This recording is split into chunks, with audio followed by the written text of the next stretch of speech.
Hope, hope you all had good holidays. Happy New Year, Prabhu. Happy New Year. Happy Pongal. Hope this year we can make better progress in our real journey. So all together we are trying that purpose. So this is our first class for this year. So welcome everyone. So what I thought the way we'll start this class, because we have already covered module 1, and thank you to all of you who have appeared in the exam, and most of you have performed really well. I was not expecting that, but when I was looking at the copies, I didn't know where to take the marks off from. So I can see Vinay Prabhuji is here, Vijay Gopi Mataji is there, Rasanand Prabhu is there. Especially Rasanand Prabhu's copy is really impressive. I will not disclose the marks as yet because there's some devotees still need to appear in the exam. Now we see Rupam Prabhu, Jamati Mataji, Tanya Mataji is here, Charu Mataji is yet to appear in the exam. So exam date I have sent to all of you who are supposed to appear in the exam is 25th of February. If it doesn't suit for whatever reason, please let me know ASAP. So once it's logged in, I think we should just go ahead then. There are, I guess, 10 devotees who still need to appear in the exam. So please make sure 25th of February, Saturday, I think, what time I have written, I myself forgot. 4 o'clock or 5 o'clock? Anyone remembers? I can't. Anyway, 4 or 5 p.m. It's in your inbox. So please check. If that doesn't suit, please let me know ASAP so we can reschedule, because everyone has to plan accordingly. And if I don't hear from you, I will assume that that date and time is okay with you. So again, it's going to be 3 hours, 2 hours for writing and 1 hour for shloka recitation. And Sunday we'll have normal class. So normal class will not be disrupted at all. Okay, so this module, I thought we'll go back to basics. Sometimes it's good to revise some basics, why we are doing this Bhakti Shastri course. So this is the same slide which we have studied in the beginning of the last year, but it's just to do a quick revision, just to understand where we are at this stage. So what goals we decided in the beginning of the course. So just good to review them. It's like a company vision, the vision keeps coming to us so that we know we are still aligned. So let's see what Prabhupada is saying regarding this Bhakti Shastri, and then we'll move forward in our module 2 today. Okay.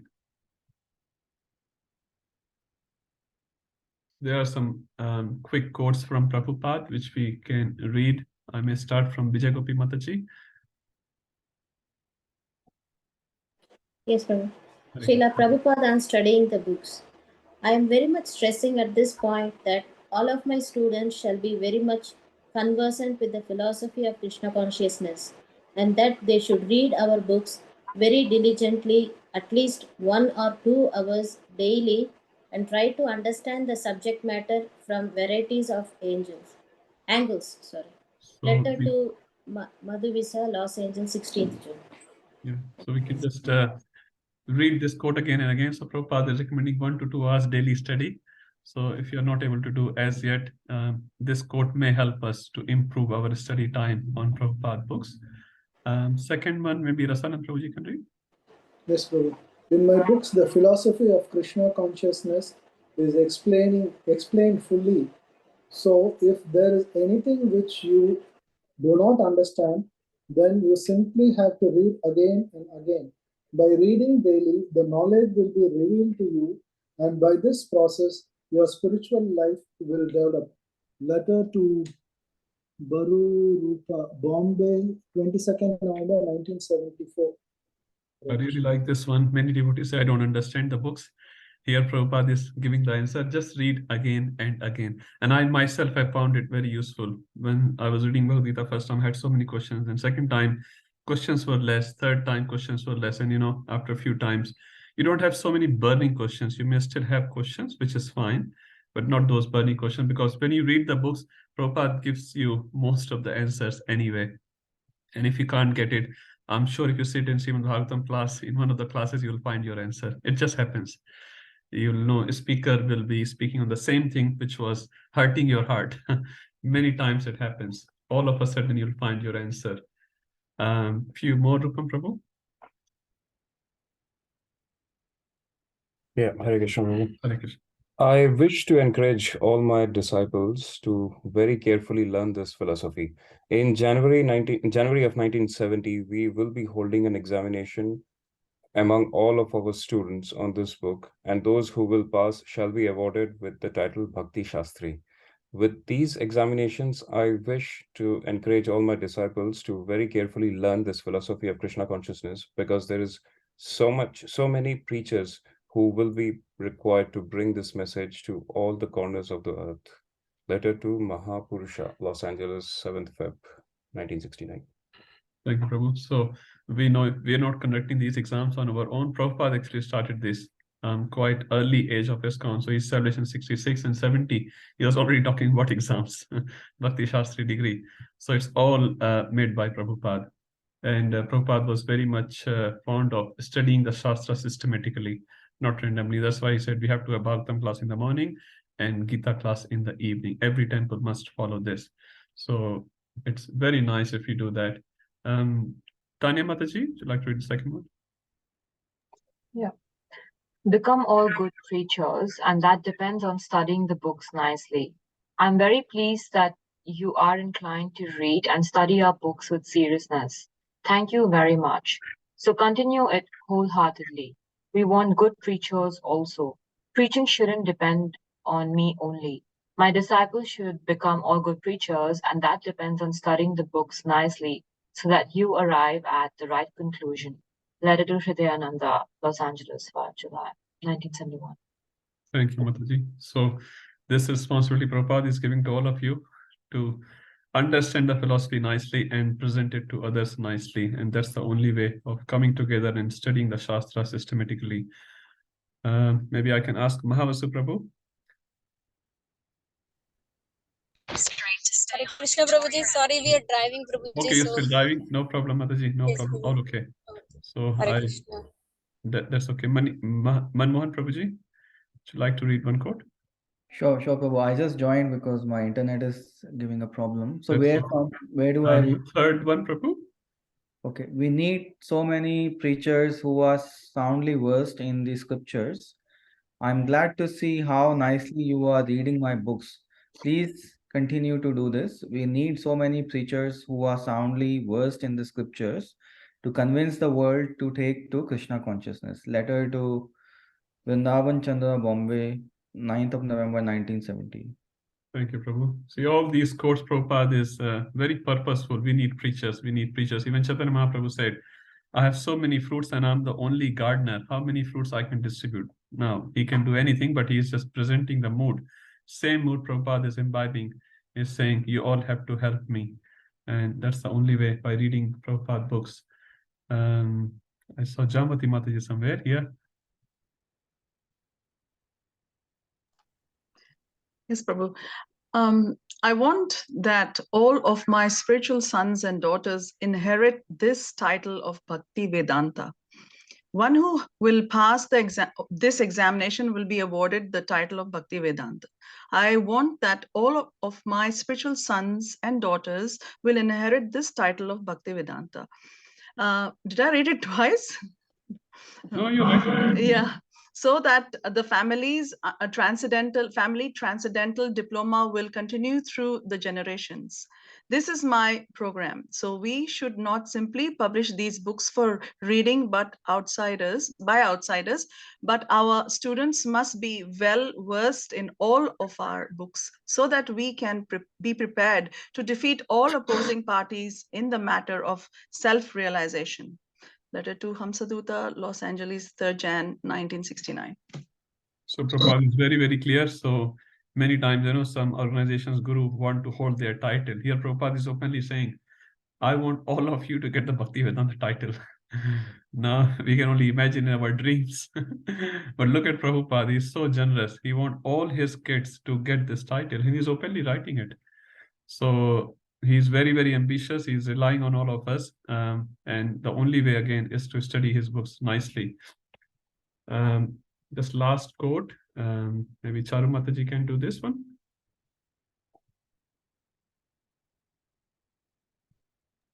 Sorry, That's okay. forget to unmute. The overall purpose of systematic Shastric study to nurture the evolution of a Brahminical Krishna-conscious leadership whose members are expert in the study and assimilation of Shastric knowledge and are proficient in its application in their own lives, in helping others, and in perpetuating the mission of Srila Prabhupada. Books are the basis, purity is the force, preaching is the essence, utility is the principle. Thank you. Hare Krishna. Thank you, Mataji. So this is like the conclusion. I really like this. So there are 3 statements here. Expert in the study, assimilation of Shastric knowledge, and are proficient in its application. So many times we do the first part, to be honest, expert in the study, we may study and cram, which is fine. That's the first step. Assimilation of Shastric knowledge, many times we lack here. And the third one, proficient in its application, which is the most important step. My Guru always says, live what you learn. Very, very hard, very easy to say this line. But living one shloka or even a part of shloka is very, very difficult. I can quote so many shlokas, but living those shlokas, that's the hard part. But that's where the target is. Not just quoting the shlokas, it's just living those shlokas. So once we sort of meditate on these statements of Prabhupada, then we get to know, what's the purpose, why we are studying Bhakti Shastri here. The only purpose is, again, just be a better devotee by the end of these classes, these courses, all of us. I'm not sure I'm able to help you or no, but I'm sure you're all helping me. Only because of you, I'm able to study a little bit. So I'm very, very, very grateful to you, so that you have engaged me in the seva, although not eligible, but still you come almost every week, everyone, and tolerate me for 2 hours or so. So I'm very grateful to you. Honestly, because of all of you, I'm able to study a little bit. So if you are also take some time out and study it regularly, the exams will not be a pressure. I remember one devotee telling just before the exam, literally 2 minutes, Prabhu, can we give it later? I'm not ready.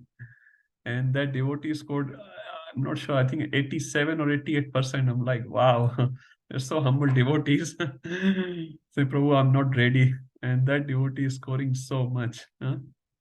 So it's very nice actually if we do it. So we will not feel the pressure in the last days. If we do it at least, half an hour study daily. Prabhupada is recommending 1 to 2, which is very ideal. But at least if we can do 30-40 minutes study daily, or if we cannot read one day, make sure at least in a week we are reading 4-5 hours.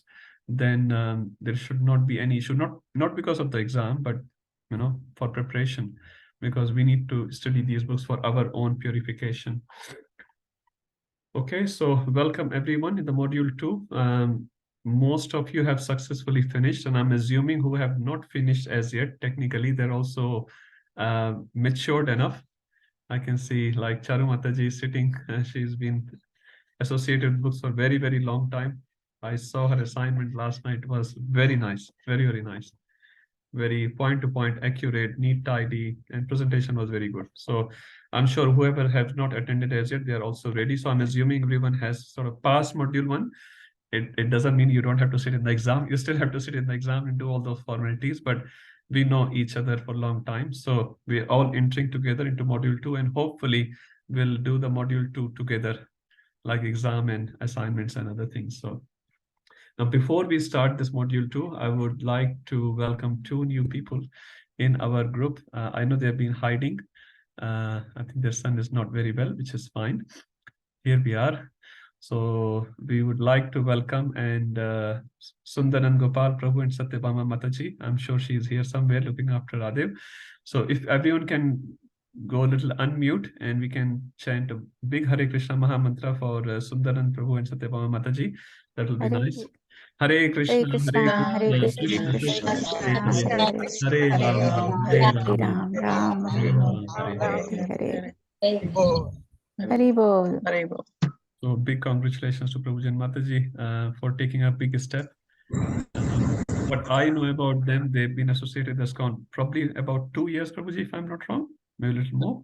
Little over 2 years. Roughly 2 years. Within 2 years, they have taken their bhakti graph like, so vertical. They've been chanting for 16 rounds, I don't know, roughly around 2 years, and they have so many deities at home. And He's been helping in this course for last 1 year, day in and day out, no matter where he is, what he is doing, what the health situation, his family situation is, he's in India or Australia, he's always there. Today, he's honestly said that he may not be able to come. His son is very unwell, but now I see him here. So what can I say, Sumit Prabhuji? Sorry, Sundanan Prabhu.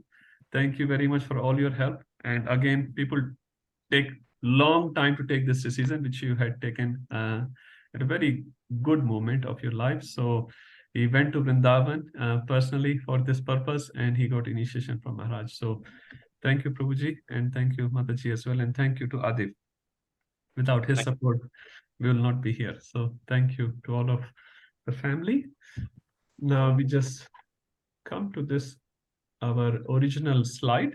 So this is Bhagavad Gita in a nutshell. I'm sure you would have seen this slide earlier. It's the same slide I'm using, which I have used in the past. So there are 18 chapters. So we have covered so far the first part. I'm not sure I can do something, So the first part actually in 3 sections was the biggest. So this covers around 280 verses, which is around 40%. So I know it took longer last year because we were starting the course and we're going a little slow, sometimes fast. Anyway, so we have covered 40% of Bhagavad Gita. Now you know how to write the answers, how to write the exam, how to do other things which are needed to pass this Bhakti Shastri. Now we are entering to second module, which is chapter 7 to 12. They're all around Bhakti Yoga. We'll talk about them in a minute. And then the module 3 will be around the Jnana Yoga section. So this is where we are, and we are targeting to cover this 210 verses, which is around 30% of Bhagavad Gita. Now, as I said, the second part is called Bhakti Yoga. We all know this. I'm just repeating it for my benefit, you can say.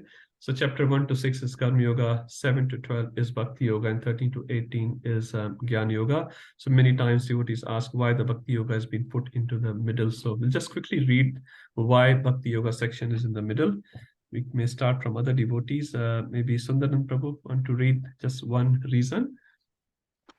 Hare Krishna, Prabhuji. Hare Krishna. Architect with the following reason why Bhakti Yoga is in the middle of Srimad Bhagavad Gita. Number 1, Bhakti is Rahasya, very secret. Bhakti is essence of all scriptures. Bhagavad Gita 15. So the secret has to be kept secretly. You don't put our secrets out on the road. So it's secret section. So it's 9 chapters, the most confidential knowledge, Raj Vidya. So it's secret. Jai Prakash Prabhu, Hare Krishna. Hare Krishna, Prabhu. Hare Krishna, Ji. Would you like to read the second one, Prabhu? Karma and Jnana Yoga are dead with Bhakti, hence surrounded by both. Bhakti gives life to Karma and Jnana Yoga. So as we have studied, actually the Karma Yoga section is also a progression to Bhakti Yoga.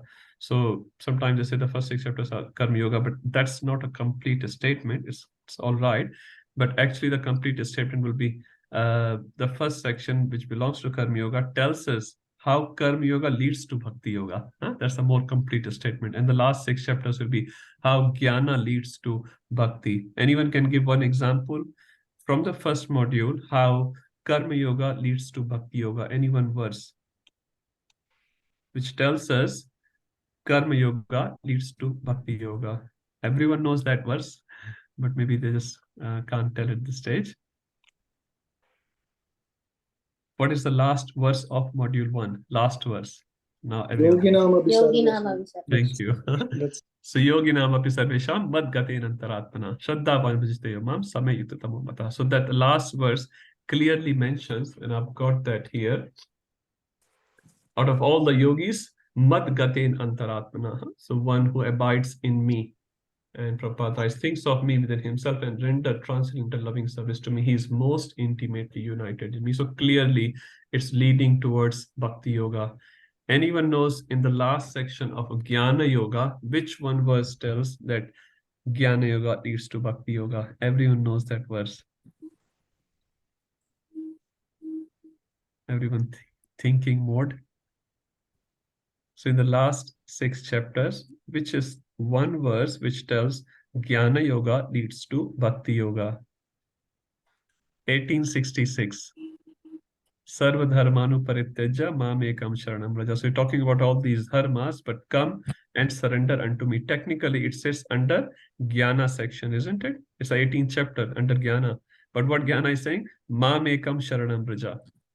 Clearly, Krishna is mentioning that. So it's not our acharyas have made this. Even Krishna is telling that. So karma and jnana are dead without bhakti. So we cannot even achieve any success in karma and jnana without bhakti. And there's so many other references as well. Okay, third one. There are more devotees joining. I'm lost in the screen a little bit. Rupam Prabhu, I can see you. Sati, go ahead. The third one. Generally, we do not disclose anything which is secret until we become intimate. Hence, out of respect, bhakti is placed in the middle. Thank you, Prabhuji. So bhakti is placed in the middle again because of secret and respect. Number 4, I can see Ragvi Mataji just joined. Yeah. Number 4, Mataji. Yeah, number 4. Most important is kept in the middle. Example, king traveling with his army is always in the middle, protected. Yeah. So Bhakti Yoga section is like the king, and Jnana and Karma is like assisting Bhakti. Without Bhakti, they are dead. So this is why this section is kept in the middle. Also, one analogy is given, anyone like a cheeseburger or a cheese sandwich? Mohit Prabhu makes very nice. If you want to have a taste of it, go to Mohit Prabhuji. So what he does, he takes a bread, a bun or a bread, and he puts a loaf on the top and loaf on the bottom. But in the middle, the main section is there. Whatever main section. You call the sandwich with that name. You don't call white bread or a whole meal bread. You call a cheese sandwich and many things else. Charu Mata is smiling, telling more varieties, I guess. No, I was thinking of Adi Antavanta Konteya. Chaitanya Charan Prabhu explains this there as well. Yes, hankering and lamentation like a loaf, and in the middle is little tiny pleasure. If you're lucky. No, thank you, Mataji. Yeah, so it's like that. So bhakti is the main thing, and the whole Bhagavad Gita is actually talking about bhakti yoga. And why Krishna has explained all 3 yogas in Bhagavad Gita? Anyone? We have discussed about it. Now, if bhakti is everything, why Krishna is talking about karma and jnana? Any intellectuals? Not an intellectual, but because Krishna is catering to all varieties of people. Thank you. Krishna wants to include everyone. So karma yogis, jnana yogis, karma, jnana, everything, every follower of those margas as well can read Bhagavad Gita and take benefit and eventually reach to the same conclusion. What are the reason? There's a good reason. Definitely it's a good reason. What are the reason? When you go and buy a fridge in the market, how do you buy a fridge? Anyone? I'm sure. Knowledge. Faith comes from knowledge. Faith comes from knowledge. Okay. Yep. And without knowledge, we can always be doubting Krishna's position. That's good. You're almost there, Mataji. But you can just connect this with the fridge or TV or car. How do you buy a fridge or TV or car or anything? Unless you're super rich. I'm sure, all of us use our intellect to buy the best product in the market with the best price, isn't it? And for that, what we do some investigation before we get inside. Which shop is selling the same product which I want in a cheaper price? You do some price comparison. You go to Bingley, you go to Kmart, you go to Harvey Norman. That shop is selling it for this much. So first you do investigation and you find which product you need, and then you find the best price. Unless you do the comparison, would you know this is the best product in the market? How would you know? I'll say, this fridge is the best. You will say, but hang on a second, my neighbor has a better fridge. You have to do comparison to say this is better or best or worse. So Krishna is comparing all the products available in the market very openly, like an open salesman, and saying, okay, this is available in the plate. Karma Yoga, there are only 3 options available in the market. There's nothing much. So Karma Yoga, you can say Ashtanga Yoga as well. So Karma Yoga, Ashtanga Yoga, Jnana Yoga, and Bhakti Yoga. So Krishna is actually giving the full range and saying, you choose. and I will give you my recommendation as well. So if we had not included these sections in Bhagavad Gita, people will think, oh, Krishna is only talking about that. Krishna has not given opinion about jnana and karma. So maybe Krishna will recommend karma as well, maybe jnana as well. So people will be confused. So Krishna has put all together in one book very nicely, very openly, and it's not invalidating those paths. It's saying, but this is the easiest part. This will bring you much more closer to me than other path. I think we read in one section somewhere where karma yoga, if you do the best, you lead it to Swarg Loka, maximum. You do nice pious activities, karma will lead you there. And if you do nice jnana, so jnana will lead you to Brahman. Maximum it will reach to Brahman. If you do Ashtanga yoga very nicely, where will it reach to? Paramatma. Because that's the focus of Ashtanga yogi. But if you do Bhakti yoga, you reach to Bhagwan. So Bhakti yoga is the only way to reach to Bhagwan. There is no other way. Every yoga has its limitation. Like you buy a bike or a car, the car maximum limit is maintained, isn't it? 200, 220. We never drive on that. I have never driven. I'm not sure about you. That's a max limit. You cannot cross that. After that, what you have to do? Buy aeroplane. You can't speed car at 1,000 kilometers an hour. You can't do that. So it has its limitations. All these yogas, they are valid. They are valid. They have their limitation. They can only take you to a certain extent. But bhakti is the only one which can take you to Bhagwan, and very, very quickly. Very, very quickly. So if you remember this chart, which we, I think, looked at into the 6th chapter, just repeat it because we are connecting 6 to 7. So on the very bottom, we have animalistic life, unrestricted sense gratification. They eat, marry, and drink, whatever, whenever, wherever, and they are happy within that. But Karma Kanda, they start considering Vedas, Vedic authority, and they say, okay, I will eat meat, but only on Amavas, and after following certain rules and regulations. I will do this on this day, on the some restriction is there. They have some faith in Vedic authority, and they follow that to get some higher pleasure within that mindset. That's Karma Kanda. Sakam Karma Yoga, they want to move ahead of that. So they're interested in karma, they're interested in fruits, but they connect their fruits to Krishna or Vishnu. So it's called Sakam. Sakam is Kamna, desire is there, that I will take the fruits, which is fine, but they attach their fruits to Krishna. Nishakam Karma Yoga. They don't desire the fruits, but they're still attached to the activity. So they're called Nishkam Karma Yogis. And if they're not attached to the work, they're not attached to the fruits, then they come unto Jnana Yogis. So Jnana Yogi is definitely higher. In this whole letter we are saying, an Ashtanga Yogi, they're not even interested in Brahman. They focus on Vishnu. They focus on Vishnu, but not on the service aspect of Vishnu. They don't reciprocate. It's just one-way traffic, which is nice, but it's not the highest. But then we come to the Bhakti Yoga, which is the highest, where we see not only devotees serving Krishna, but Krishna serves his devotees. Krishna serving devotees. So many instances we have. So this is the highest. And how you can get to this highest very, very fast? Just by sadhana bhakti. Sadhana bhakti, you can enter into prema bhakti and reach to Bhagwan in this very lifetime. Technically speaking, Prabhupada was asked, how long will it take to go back to Godhead? Prabhupada said, one moment. One moment, Prabhupada said. If our sincere desire is to become a devotee, we can become devotee in one moment. So, given all this, let's look at this 647 once more before we start chapter 7. So this 647, as we just read, is like the conclusion of the Karma Yoga section. And this, in this particular verse, Krishna very openly recommending union with him. Basically, you come close to me. And how can you come close to me? Of all the yogis, one with great faith. So faith is definitely needed. It's not a mechanical activity. Now many times we do it mechanically, but it's not a mechanical activity. Why we are doing it mechanically? Because we have faith in the words of acharyas. If we keep doing our sadhana bhakti under the guidance of our spiritual guides, one day prema will come out, because prema already exists. So with great faith, who always abides in me. So the word mam is used. Bhajte yomam. Shraddhavan bhajate yomam. So word mam is used. Very clearly Krishna is using it. So who always abides in me, thinks of me, within himself, and renders transcendental loving service unto me, me. Krishna is getting very, very open here. He is most intimately united with me. So Krishna is saying, I want you to come close to me. And how you can do that?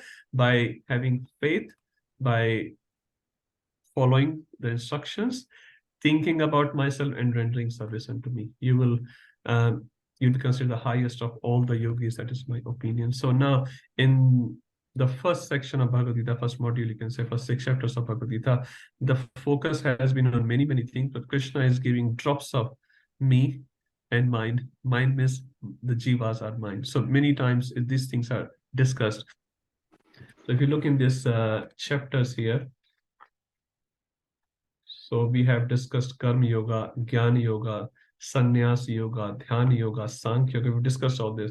But in none of these chapters, the knowledge of Krishna is being revealed as much. Now, some glimpses are given, like if you look into 4.5 and 6, Ajopi Sanvyatma, Bhutanam Ishwaropi San.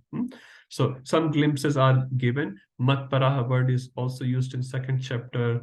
6th chapter as well is giving some hints. Now Krishna wants to be very, very open, and then he wants to give a lot of knowledge about himself. So the 7th chapter, which he will start with, knowledge of the absolute. Now you have an opportunity to know about Krishna, who's been speaking all this and talking about different yogas in this particular chapter. And not only he will speak about the knowledge about absolute, he will also talk about attaining that absolute, which we'll talk in 8. Now, if you remember, what are the 5 topics discussed by Baldev Vidyabhushan in Bhagavad Gita? Anyone remembers the 5 topics which Prabhupada writes in the introduction? Jiva, Ishvara, Kala, Karma, Prakriti. Yeah, Prakriti. Thank you, Prabhuji. Thank you, Jai Prakash, who still remembers. Very sharp memory. So he's talking about Ishvara, Jiva, Kala, Karma, and Prakriti. So in the first section, we have not spoken yet about Ishvara a lot. Now in the second section, we'll see Ishwar will speak about Ishwar. This Tattva, Ishwar, will be spoken quite loudly in this part here. And the first portion, as I said, is knowledge of the absolute. So this is a chapter which you're going to read, which has come back from this word mam. So he has spoken about mam, mam, mam. You come and get united with me, come to me. Now, what is that mam? That is described in chapter 7. Now, before I go to chapter 7, let's read this Mayapur handbook, which you all have, this PDF file. So this chapter 7, I'll just read this part first. Whoever has not read as yet. Everyone has read.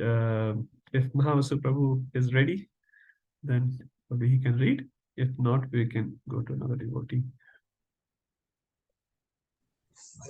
Sorry, Prabhuji, we still. This is live, Prabhu. It will take another 40 minutes or so. No problem, Prabhu. No problem. I will leave you alone. Drive safely. Vijay Gopi Mataji, would you like to read the first section here? Yes, Prabhu. Chapter 7. The first 6 chapters of Bhagavad Gita deal primarily with Karma Yoga, the middle 6 chapters with Bhakti Yoga, and the last 6 chapters with Jnana Yoga. Krishna has explained in chapter 6 that the yogi most intimately united with him was thinking of him within. Now the 7th chapter explains how one can become such a Krishna conscious person. By engaging in devotional service, one gains determined faith, Dhrida Vitaha, and becomes convinced that simply by such service, all his objectives will be fulfilled. Thank you, Mataji. So very clearly, 7th chapter explains how one can become such a Krishna conscious person. So Krishna will talk about 2 aspects in 7th chapter, which we'll read in a minute. So his transcendental aspect and his immanent aspect. So transcendental aspect means how he is beyond this Prakriti, and immanent aspect, how he is within the Prakriti at the same time. So he has both aspects. We can't be present here as well as at another place. I just came from Maharaj Vyas Puja. Many devotees were there, and we were running back home because we can't be present at 2 places at the same time. Krishna can do it. He can be present in the spiritual world as well as in the material world at the same time. So we'll talk about both aspects in 7th chapter, how that is true. Once we know him, you can become Krishna conscious person. And the last line is very nice. By engaging in devotional service, one gains determined faith. Dhradavrata. We'll read in 728. Yesham Tamkata Pama, Jananam Pune Karmanam, Te Dvanda Mohanir Mukta, Bhajante Mam Dhradavrataha. Very important verse 728. And become convinced that simply by such service, all his objectives will be fulfilled. So now this chapter has 6 parts. Now there are multiple classifications given by different devotees, and they are all okay. There is no waterline that this devotee is right or wrong. Some acharyas give only 3 sections in this chapter. Now here we see there are 6 sections, but that's okay. Someone is subdividing more than the other. That's all it is. So the first section is knowing Krishna in full by hearing about him, which is verse 1 to 7. Then we see knowing Krishna is the source of both material and spiritual energies, which is 8 to 12. 3 modes are controlled by Krishna, therefore surrender. This is very important section actually, 13 to 14, why we should surrender to Krishna. And then Krishna will talk about, so first he'll talk about why, and then we'll talk about who. So why we should surrender, and then he'll talk about who surrenders, and then he'll talk about who does not surrender. So Krishna is fully aware of everyone. So 4 kinds of impious person who do not surrender, and 4 kinds of pious person who do. So it is 15 to 19, and 719. Sorry, 719 is that famous verse. Bahuranjanam te Gyanvan Mantrapunte Vasudeva Saranti Sa Mahatma Sudurlavaha. So 719 is also very important verse. It's, actually, there are so many important verses in 7th chapter. And after this section, he gives demigod worshippers and impersonalists whose surrender is misplaced. The last one is bewilderment of the living entity and the knowledge of Krishna, 26 to 30. And also it's called as by the knowledge of Krishna, we will get liberated. So this is what this whole chapter is. Very beautiful chapters. There are only 30 verses. It's not such a big chapter, but it has one after another, some best of the best verses. So let's get inside this chapter. So we'll start from 7.1. If anyone has any question before we start this chapter, I'm more than happy to discuss that. All happy and satisfied? Okay, let's move forward in 7.1. Charu Mataji, would you like to read? Hare Krishna. Yes, Prabhu. Shri Bhagavan Uvacha. Shri Bhagavan Uvacha. Maya Saktamana Partha. Yogam Yunjan Madashraya. Yogam Yunjan Madashraya. Asamshayam Samagram Mam. Asanchayam Samagram Mam. Yatha Jnasasi Tachrunu. Yatha Jnasasi Tachrunu. Translation: the Supreme Personality of Godhead said, "Now hear, O son of Partha, how by practicing yoga in full consciousness of me, with mind attached to me, you can know me in full, free from doubt." Hare Krishna. Thank you, Mataji. So this is 7.1, and I heard from Chaitanya Charan Prabhu, this is the verse which Srila Prabhupada has spoken most lectures on. Very hard to believe, but Prabhupada has given the most number of lectures in this particular verse, and not many of us will know this verse. Why Prabhupada has given so many classes on this particular verse? Because this is so important verse. This one verse actually has so much included in it that if we just meditate on this one verse, we'll become much better devotee, much better devotee. It gives the objective, it gives the path, everything in this particular verse. So let's read why this verse is so important, why Prabhupada chose to give most number of classes on this particular verse. So, Maya Asakta. Now, also before I go ahead, usually I do the translation. Now I'll expect in this module, all of you to do the translations. And if you forget, that's absolutely fine. Look down. Prabhupada is writing the word by word synonymous. So it will help us to improve reading these verses, and later again relishing the verses, because many times we take Sanskrit verses as Sanskrit very heavy, we don't relish. So these verses are so relishable. So I will request all of you to read these verses again. Read 8 to 10 verses before coming to the class, and read each word by word translation. Just speak loud, and you'll remember so many words you already know, and many are getting repeated, and you will know them very soon.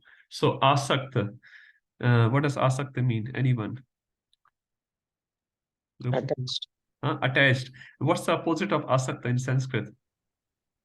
Someone else can say. Jayaprakash Prabhu has spoken many times. What's the opposite of word asakta in Sanskrit? Anashakta. Anasakta, okay. Another Nirashakti. Huh? Nirashakti. Nirasakti, anasakti, okay. More. Very close to asakta. Very close. Ashakta. Huh? Ashakta. Asakta. So it's asakta and asakta. Thank you, Rasanand Prabhu. See, that's why his copy is super good. So, asakta and asakta. So, if it is asakta, that means asakna. Just like aata hai but jata nahi hai. It comes but don't go. That is called asakti. It comes very quickly, huh? You get attached to anything, new mobile, new computer, new laptop, new house. You get attached very quickly. Can you get detached quickly? It takes long time. Getting detached is the most difficult part, huh? So it's asakta and asakta. So asakta means detached, or anasakta, as Vinay Prabhu also said. So maya asakta. So what does maya asakta mean? Get attached to me, which all of us are doing anyway. We are all attached to ourselves. But who is speaking the words? Shri Bhagavan Uvacha. So it's not asakta to you, asakta to your body and your family and your possessions. No, asakta attached to Krishna. Maya asakta. So Krishna openly saying, get attached to me. Now, second word is Maya asakt manaha. What I should get attached? What part of my existence should get attached to Krishna? What is the most important part of our existence? Mana. Chanchalam hi mana Krishna paramathi balvadraham tasyaham nigraham mane vayuripsadashkaram. So Arjun was very much struggling to control his mind. If you remember 1865, anyone remembers 1865? Except Rasanand Prabhu. And Charu Mataji, they're all like encyclopedias. Man mana bhava mad bhakto madhyaji mam namaskuru. So what Krishna is demanding with the very first thing which you have to sort of attach with man, maya sak manaha partha. So our man is the most difficult one. And the 6th chapter, we read 2 verses about the man. Verse 6.5, 6.6. Just tell me in your own language, English probably. 8.5, 8.6. One who has controlled his mind is the best friend. If you have not controlled your mind is the better friend. Is it right? No. If you have not controlled your mind is your worst enemy. Thank you, Mataji. Mind is your enemy. Ripu word is used. So mind is your enemy at this stage. Most of us, I'm not sure about individuals, but most of us, mind is our enemy. It drags us down. It says, as we have this gravitational force, anything you throw up will come down. Similarly, our consciousness, if you just leave it in an open area, where it will go? Up or down? It will become better or degraded. It will go down because our mind is pulling us down and down. Our consciousness is going down unless we take support, help. So man has to be attached to me, my money, my family, my nation, my native place. No. Maya asakta manaha partha. Krishna clearly, very. So what is this? This is the goal. What is the goal? Maya asakta manaha partha. Krishna is saying, our goal is to attach our mind with Krishna. How do you attach your mind with Krishna? Yogam. What does yoga mean? We have read so many types of yoga. To connect with Krishna. To connect. So a simple word yoga means to connect. Now, do we do yoga in this world without Krishna? Do we do yoga without Krishna? Suppose Krishna doesn't exist in your life. Are you doing yoga or no? Of course you are doing. All of us are doing yoga. Yoga with money, yoga with family, yoga with our ego. We love our ego. We love our ego the most. So we are all doing yoga. But now the direction of our yoga has to be changed. So yoga is not wrong. Yoga with whom you are doing yoga, that may be right or wrong. So now we have to do yoga with Krishna or his devotees. Yoga, Yunjan Prabhupada says practice. So practice yoga. Now, you may not be expert, but by practice, karat abhyas ke jadamat hot sujan. So if you doing abhyas means practice. Anyone remembers a verse in Bhagavad Gita which has this word abhyas? Everyone knows that verse. Abhyasa. 6th chapter, Abhyasena tu kaunteya Kaunteya. Vairagya chagrahiyate. Thank you, Prabhuji. So what are the two things Krishna is giving in that particular verse? Abhyas se vairagya. Huh? So vairagya from the material world, and similarly, abhyas se asakti will also be possible. By practice, asakti will come. By practicing Krishna consciousness, asakti to Krishna will come. Yogam yunjan mad ashraya. How you should practice that yoga? Mad ashraya. We are also taking ashraya. Ashraya of what? Again, our money, our intellect, our known people. I know that MP, I know that MLA, I know the commissioner of police. We take ashraya of all those. But Krishna is saying, Mad ashraya, take my shelter, under my shelter, you practice yoga and attach your mind to me. That's first two lines. What will be the result of that? Ashanshayam. Shanshaya means? doubt. Doubts. Anyone remembers a verse in Bhagavad Gita which has the word Ashanshayam? Asamshaya kutha sukham. Ashanshaya kuta sukham. Yeah, that's right. I think in 4th chapter. And in 6th chapter also, when Arjun talks about Chanchalam Himana Krishnas, then Krishna responds, Ashanshayam hi mahabaho manoduni graham chalam abhyasintu kaunteya vairagya. Same verse. Huh? So Ashanshayam hi mahabaho. So Ashanshaya means doubt. We all have different types of doubts. Anyone can tell what sort of doubts we may have in our spiritual life, for example. Does Krishna really exist? All these Hare Krishna, shaven heads people with tilak, dhoti and chadar, whatever. Does Krishna really exist? If Krishna really exists, is he really looking at me, such an insignificant person, such a sinful person? Even if he looks at me, the process, the Bhakti Yoga process which I'm following, does it really work? I've been chanting for 15 years, isn't it? 16 rounds every day without fail. I'm exactly the same. One devotee was telling, maybe out of humility, he was literally saying, my anarthas are not gone. He was very open about it. He was saying, my anarthas, I've been chanting for 15 years, my anarthas are not gone. So we have these doubts. Is the process of devotional service works, really works? Is our acharyas strong enough to take us back to Godhead? We take initiation. Okay, this person is going to take me back to Godhead. But back in our mind, we may have that doubt. Really? He looks similar to us. He has 2 eyes, 1 mouth, 2 hands and 2 legs. He gets tired. Sometimes he has trouble, some disease, some restrictions. He cannot fly. I have never seen him flying. I've never seen him, levitating, walking over the water. How does this person? So many doubts we have. Why? Because we are not knowing enough about Krishna. So if you do this yoga, practice yoga under the shelter of Krishna or his representatives, what will happen? Ashanshayam. All your doubts will be removed. Then what will happen? If doubts are removed, samagram mam. Samagram means it's not samagri. Panditji asked for samagri, yajna samagri. It's samagram. Samagram means Akha. Any Marathis here? Chara Mata is there. Jamati Mata is there. Akha India, they call it Akha India. The word is Akhila. It's a samagram in Sanskrit. Samagram means sampurna, complete. You will know me. Gyasasi word is used in the 4th line. Yatha gyasasi. So we will know mam, me. How much? Samagram gyasasi. You will know me in full. That's what Krishna is saying. Now we'll talk about it. What does this samagram mean? But Krishna is saying, you will know me in full after you have removed your doubts. So that one, shunu. Shunu means anyone?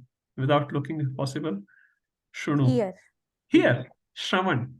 Prahlad Maharaj tells 9 limbs of bhakti. The first one is Shravanam. So our bhakti starts from Shravanam. We heard Bhagavad Gita, we read Bhagavad Gita somewhere from someone, and then we got a little attracted towards it. And that's why we're still here. So Tat Shrunu. Now Chaitanya Prabhu actually puts it in a very nice way. He said, read this verse other way. So let's start from here. So he's saying there are the 6 stages for success in devotional life. That's what Prabhuji is saying. So if we hear about whom? Obviously Krishna. So we're not talking about other subject matters here. So if we start hearing about Krishna, then we'll know about Krishna. That is true, isn't it? The more we read Bhagavad Gita, the more we want to read Bhagavad Gita. At least it happens if you're reading seriously and not for the sake of reading. If you read Bhagavad Gita nicely, you will actually want to read more. It always happens.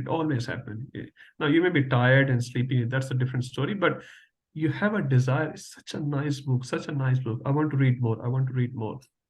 By reading more and more, what happens, and I'm sure everyone can witness this, your doubts go away. Many of the questions Prabhupada will answer straight away. Many of them will come in further studies. Many of them will come after hearing some other lectures. So essentially, your doubts are getting removed day and night, day and night, day and night. Initially, if you came up with 100 questions, I'm sure after 1 year, if you're reading sincerely, you will have 50 questions, 40 questions. And after some time, you only have few questions and you'll be not bothered about it. It's all right. No one knows everything anyway. I don't need to know everything. What I need to know will be revealed in my heart by Krishna. So some people are just stuck at one question. I remember at least one devotee. He will ask same question to all the Maharajas or visiting guests every time after the class. His question was fixed. He will raise hand. The speaker will say, any questions? And he will raise his hand. No one else. Some people have this ego, you can say, that I am asking the question. It's such an intelligent question. No one can clearly respond. We will ask the same question. But we may not be eligible to get the answer. Once Prabhupada was asked, he went to some host and he said, how can I serve you? I can do some Krishna Katha for you. So what would you like to hear? And this host couple, Indian couple said, Swamiji, please tell Rasa Leela pastime. So Prabhupada very humbly said, no, maybe we can hear something else.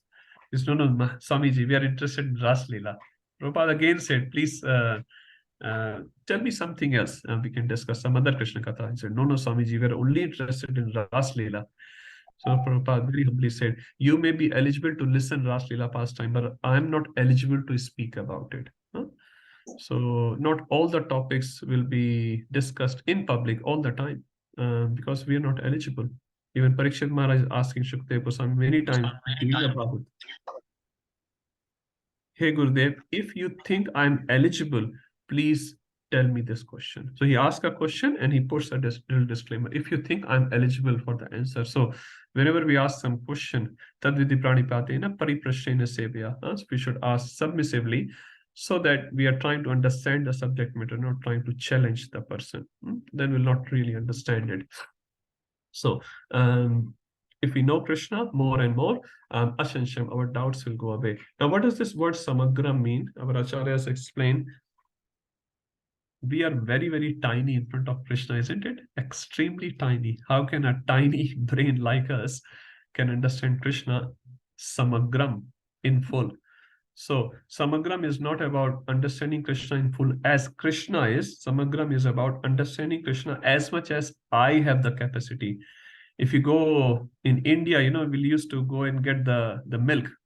You take a steel bucket. Anyone have done it? You take a steel bucket to Dudwala, milkman, and say, Bhaiya, give me, 2 liters of milk. I have done it many, many years. Charu Mataji have done it. We'll take our bucket. Suppose you don't have a bucket, you go to that milkman. Kahega, Mataji, where is your bucket? And how much maximum milk you can get? Maximum milk, the capacity of your bucket. If your bucket is 4 liters, the maximum milk you can get from this milkman is 4 liters. So similarly, the maximum understanding of our brain, if for example is 4 liters, we can only understand Krishna 4 liters, but that's enough. That is called samagram. Another meaning of samagram is as much is needed for us to understand Krishna to go back to Godhead. As Prabhupada said, I have given you everything to go back to Godhead. So if you study my books properly, follow 4 regulative principles, do devotional service, as per the guidance of your spiritual master, you will go back to Godhead. Does it mean you know all the Shastra and all the shlokas? No. But you know what is required to pass the Bhakti Shastri exam. 13 verses, enough. Devotees were struggling in 13 verses, but that was enough to pass the exam. Now, if I would have asked you, hypothetically, Mataji's and Prabhuji's learned 279 verses. How many of you will be able to even come for the examination center? Probably none of you will come and say, Hemanga Chaitanya, pehle aap kar lo. First you do it. And I'll also fold my hands. Can't do it, huh? Our capacity is not there. We just not there. So samagra means as much as Krishna. Now Gaudiya Vaishnava acharyas actually go a step ahead and they say even Krishna in 10th chapter, if I'm not wrong, Arjuna is telling to Krishna, only you know yourself in full.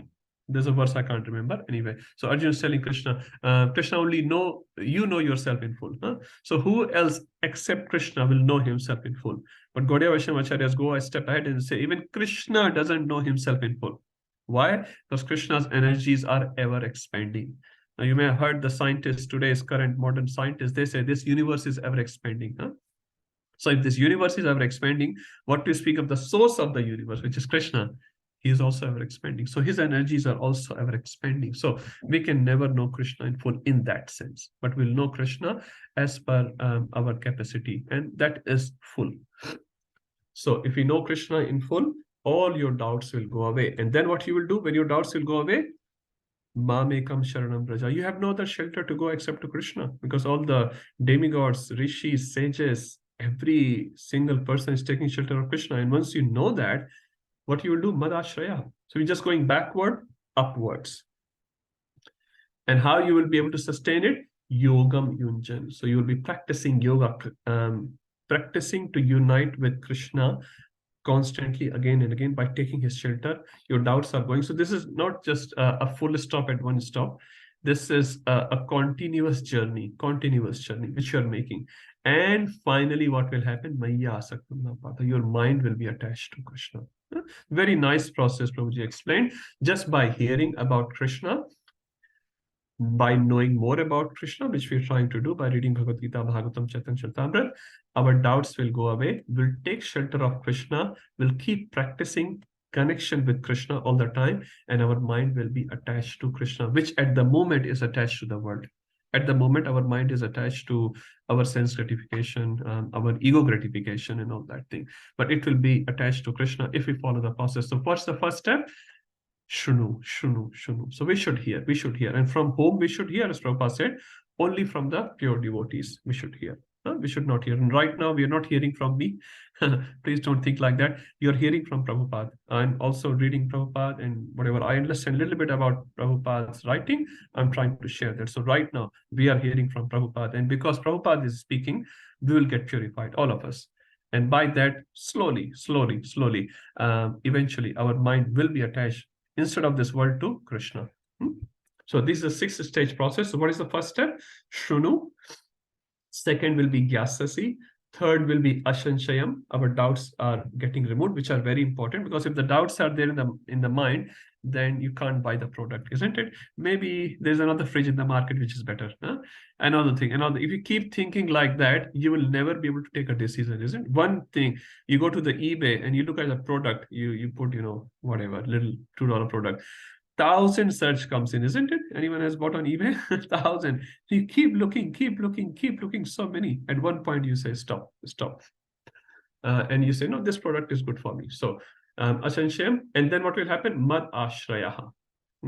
And finally, what will happen? 6th stage is Maya Sakuna, which is the goal. Now, how you will get attached to someone if you don't know about him? Can you get attached to that person if you don't know about him? Now, a simple example which we read in Shastra. Okay, before going to Shastra, let's come to our normal life. You want to study in a uni. I know when a student is coming to one uni in Sydney, he wants to know more about uni, isn't it? Now he's coming very soon. In few days, he will go for a visit. He will talk to some teachers. You have to know about it. Then you know about it. You have enough marks. Then you get the admission, and then you try to do some courses there. In Shastra also, we have so many examples which got attached to Krishna without looking at Krishna. Now, we sometimes say we have not seen Krishna. So, okay, you have not seen Krishna, but many devotees in Shastra have also not seen Krishna. But just by hearing about Krishna, they got attached to Krishna. Anyone can remember one example? There are many. Rukmini. Rukmini Devi. Thank you, Mataji. Rukmini Devi got attached to Krishna just by hearing the glories of Krishna from Narad Muni. Narad Muni will come to the palace of Rukmini Devi and he will glorify Krishna. And she was a small girl. Just by hearing constant glories of Krishna, she got attached. So we can also get attached. Any other example in Bhagavatam where a devotee got attached to Krishna before even looking at Krishna? Prahlad. And there was no internet that time. Prahlad is such a nice person, Prabhu. Very, very good example, Prabhu. So Prahlad got attached not only Krishna, to even his spiritual master, before even he met his spiritual master, face to face, I mean. So sometimes we say, no, our guru is not responding our emails, not messaging me, is not calling me, and blah, blah, blah, blah, blah. How many messages Prahlad got from his Guru Maharaj? He had not even seen the face of his Guru Maharaj. He has only heard from his Guru Maharaj. And his Guru was so powerful, just by hearing the Shishya, before he could see that the Guru, he got to see Bhagwan. And Prahlad says that after seeing Narsinghdev, it's all the mercy of my Guru Maharaj, I am able to see you. So nice. He was so obliged to his Guru. We forget our gurus, but Prahlad did not forget his guru. Oh, I've been so successful, I've seen Krishna. No, he said, I'm able to see you, Krishna, but I've not seen my spiritual master. He said, after your darshan, please, give me some opportunity to serve my spiritual master. He said that in Bhagavatam. Very nice. More examples? Prabhu, I can think of a contemporary example in today's world. You know how Devamrita Maharaj always keeps saying he met Prabhupada. He actually just saw Prabhupada once, didn't even have an interaction with him. But then constantly hearing about Prabhupada's glories and the work he did, got Yes. so attached that he surrendered his entire life Yes. to Krishna. So Can I add one thing, Mataji, which I heard from Maharaj? He gave a class. yes. So he said he was sitting in some book warehouse or something, which Prabhupada was visiting. So he was sitting on the gate, like guarding something, whatever. And Prabhupada just walked in, did not even look at him in the first place. And then somehow Prabhupada turned around and looked at Maharaj and said, Maharaj said that. So all Prabhupada said to Devamrita Maharaj, and now he's a sannyasi. He's making thousands of disciples and followers. So when we complain sometimes, we're not getting enough association of our spiritual master. Look at this example. Look at this example of Prahlad, and their contemporary example right in front of our eyes. All he got to hear from his spiritual master personally, one-to-one. Now, if our spiritual master even says a whole essay, we are not able to follow his instruction. And look at this Maharaj, so nice. Thank you, Mataji. Very, very nice example. Another example which I can remember, Yajna-patnis. In 10th canto of Srimad Bhagavatam, Yajna-patnis had never seen Krishna. They were not going to school or not going to any Bhakti Shastri courses like this. But they had heard Krishna from their husbands. Their husband will talk about Krishna. Although their husband will talk about Krishna, but they did not understand Krishna. But their wives started loving Krishna. And they served Krishna so nicely. So Shrunu is extremely powerful. And Prabhupada, just in the introduction of today's class, we read Prabhupada saying we should study his books 1 to 2 hours every day. Why he's saying that? Not Prabhupada needs any glorification. How wonderful Prabhupada is. Definitely he's wonderful. But what he is actually worried, concerned about us, by reading his books, we'll get attached to Krishna. So eventually in this life, we can go back to Krishna just by reading Prabhupada books 1 to 2 hours every day, sincerely. Shunu, shunu, shunu. So this is the process, shunu, and the goal will be Maya Sakti. Okay, let's move to the second. Now, Prabhupada has written very nice purport. I was reading it and I was like, so many nice things he has written. Please read. We cannot read every purport in the class because time is very limited in this Bhakti Shastri. So I literally request all of you, please make half an hour available before the class and read all the verses with purports. And if you have anything to share, please share in the class. Okay, 7.2. Who will read this? Anyone? Jai Prakash Prabhu is getting ready. Jnanam teham sa vijnanam. Jnanam teham sa vijnanam. Idam vakshami achetah.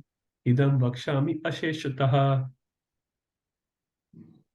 Yajnatva neha bhuyodnyaj. Yajgyatva neha bhuyonyaj. Gnatva vyam avishashyate. Gyatavyam avishishyate. Translation by Srila Prabhupada ki jai. I shall now declare unto you in full knowledge, both phenomenal and numinous. This being known, nothing further shall remain for you to know. Thank you, Prabhuji. So, Jnanam teham sa vijnanam. So, 2 words Prabhupada is using here. Sorry, Krishna is using here. Jnana and Vijnana. What does Jnana and Vijnana mean? We have read this before.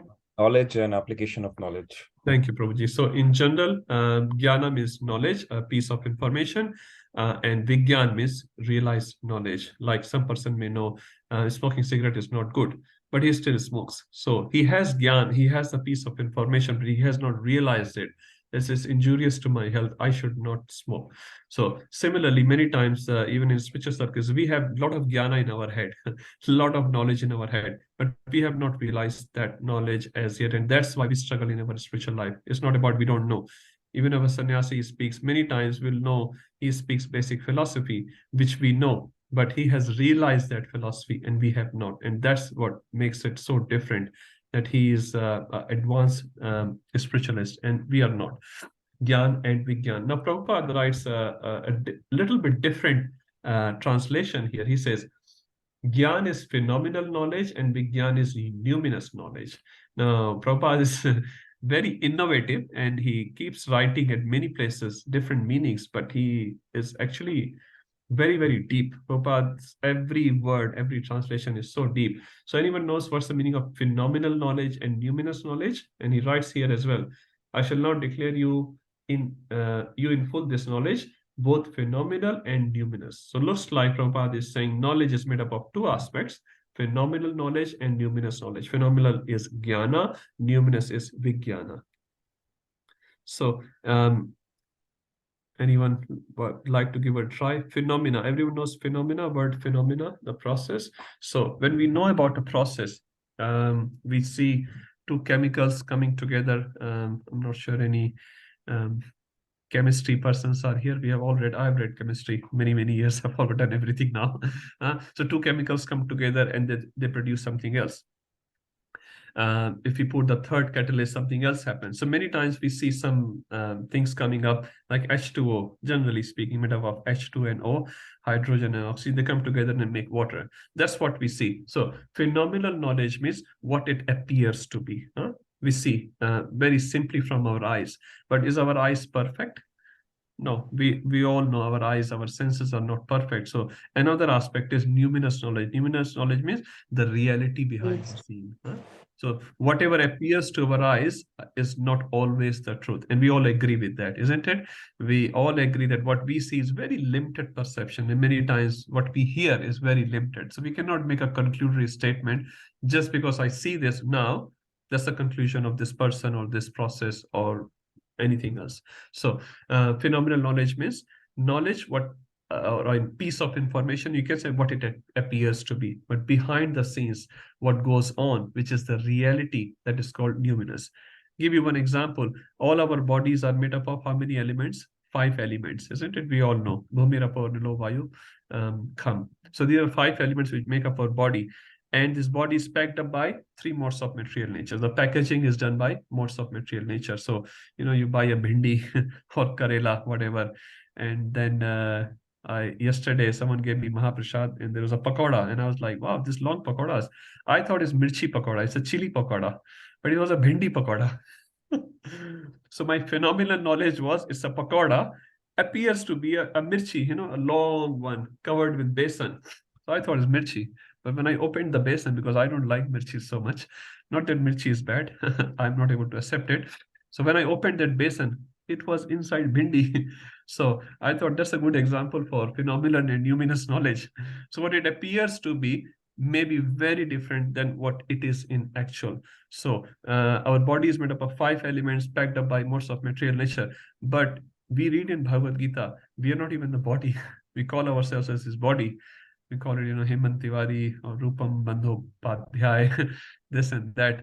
But actually speaking, we are not even this body. We identify ourselves with the body. So our phenomenal knowledge is we are the body. But what's the numinous knowledge? Krishner Swarup hoy, Jiver Swarup hoy, Krishner Nityadas. We are a Jiva, we are soul, we are not this body. We are in the body, we are not the body. We are in the body. Like we are in a car, we are in a house. That's correct. So similarly, we are in the body, we are not the body. We are in the car, we are not the car. We are not the house.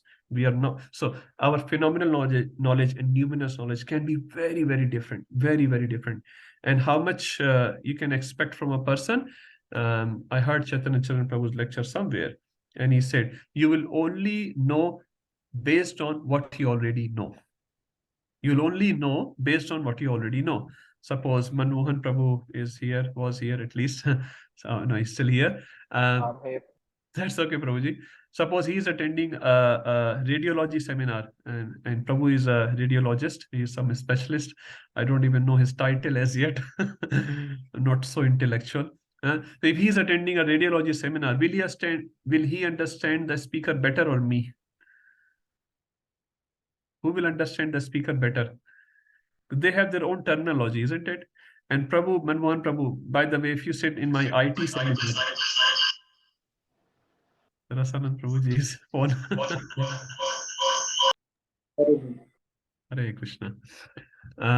So whoever field I am in, I may understand that thing better than another person. So based on my current knowledge, I will know what I can know from that speaker. That makes sense. If I'm coughing, Chaitanya Prabhu says, if a doctor is hearing me, he may say, oh, he has TB. And what I will hear is just a cough. Huh? So based on my knowledge only, I will know. So based on our phenomenal knowledge, we will know our numinous knowledge. So phenomenal knowledge, jnana, is also very important. So to know about Krishna is very, very important. But by keep knowing about Krishna and rendering service, you will reach to numinous knowledge. Huh? So jnanam teham savijnanam. But what is the goal? The beginning is jnana. And the goal is vijnana. Goal is not jnana. Many people get stuck to jnana. I know so many verses. I know, so many verses in Bhagavad Gita. We don't need to know. Krishna is not impressed by how many verses you know. I think Sankarshan Maharaj was telling in one class, I don't care how much you know. I want to know how much you care. So I don't care how much you know. I don't care about it. How many verses you know, I really don't care. But I want to know how much you care. A caring devotee, a loving devotee, everyone loves, isn't it? We would like to get in touch with a person who is caring, who is loving, who is understanding. But if a person only knows verses, will you like to be friends with him? If he only knows verses and he's very proud of his knowledge, we don't like that person. So jnanam teham savijnanam. So vijnan is the goal, jnana is not the goal. So we should never get stuck at the first stage. First stage is the beginning stage, and it's very important. So Prabhu, can we say roughly one is material knowledge and other is spiritual? Sorry, material and so can we just then roughly say one is material knowledge and other is spiritual knowledge or transcendental knowledge? You can say like that, but Prabhupada once also said, Mataji, there is no matter. Everything is spiritual. Radhanath Maharaj also says in one of the classes, in the beginning, in a neophyte state, devotee defines this is my material duties, this is my spiritual duties. Later, the same person define everything as spiritual duty, even looking after your kids, making prasadam for your kids or for your husband. That person will identify that as a spiritual duty. So in the beginning, yes, we can say that material and spiritual, but later everything will be spiritualized by the mercy of Guru. It's a very neophyte understanding, and I'm definitely the most low one, where we categorize. And sometimes when we study, when we read Bhagavad Gita, or we talk about Bhagavad Gita, we go to the program, we feel nice. When you go to work, we don't feel nice. But eventually, that should not be the goal. Bharat Maharaj was serving his brothers with the same mood as he will serve Krishna. He was not disturbed because his brother said, you go to the farm and stand there like a watch crow. He was not disturbed by that seva. He was still fully Krishna conscious.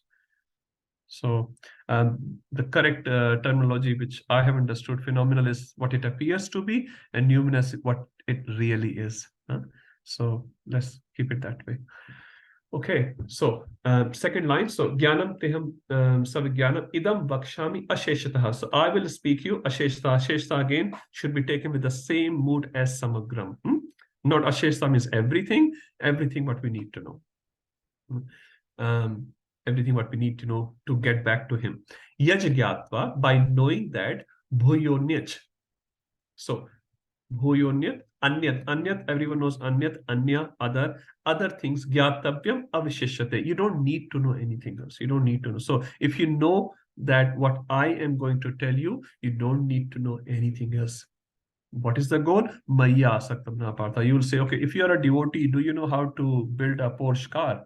The answer will be no. That means your knowledge is incomplete. But that wasn't the goal. Once Prabhupada was walking somewhere in the beach, so one of the Prabhupada disciples asked, Prabhupada, is the spiritual master perfect? Prabhupada said, yes. He again asked, is Special Master perfect? Prabhupada said, yes. But he said, many times we see he makes mistake. He pronounced some wrong verses. His English may not be correct. He may do some things by mistake in the material world, which I see. So Prabhupada was very grave on this question, and he turned around and he said, your definition of perfection is incorrect. Your definition of perfection is incorrect. Your definition of perfection is like Mr. India or Mr. World, I don't know, huh? A person who's walking like, I know, six-pack. You look at this person and all the other girls or boys are looking at him, please give me autograph. And when he looks at you, you feel some energy and all. So our definition of perfection is like that at this stage, but that is incorrect. What's the definition of perfection? How much love this person, a spiritual master, has for Krishna. If he has perfect love to love Krishna, that's what is the perfection. There's no other perfection is required. Can you make samosas, nice samosas? Not needed. You may be able to make nice samosas. Just on the samosa, I remember, honestly, I never thought about it, but I remember one example.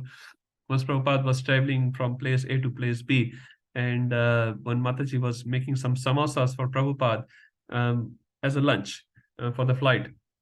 But Prabhupada entered into the room where Mataji was cooking samosas, and she had made quite a few samosas and just packing the lunch of Prabhupada. Prabhupada, from his own lunch pack, started eating the samosas right at that place.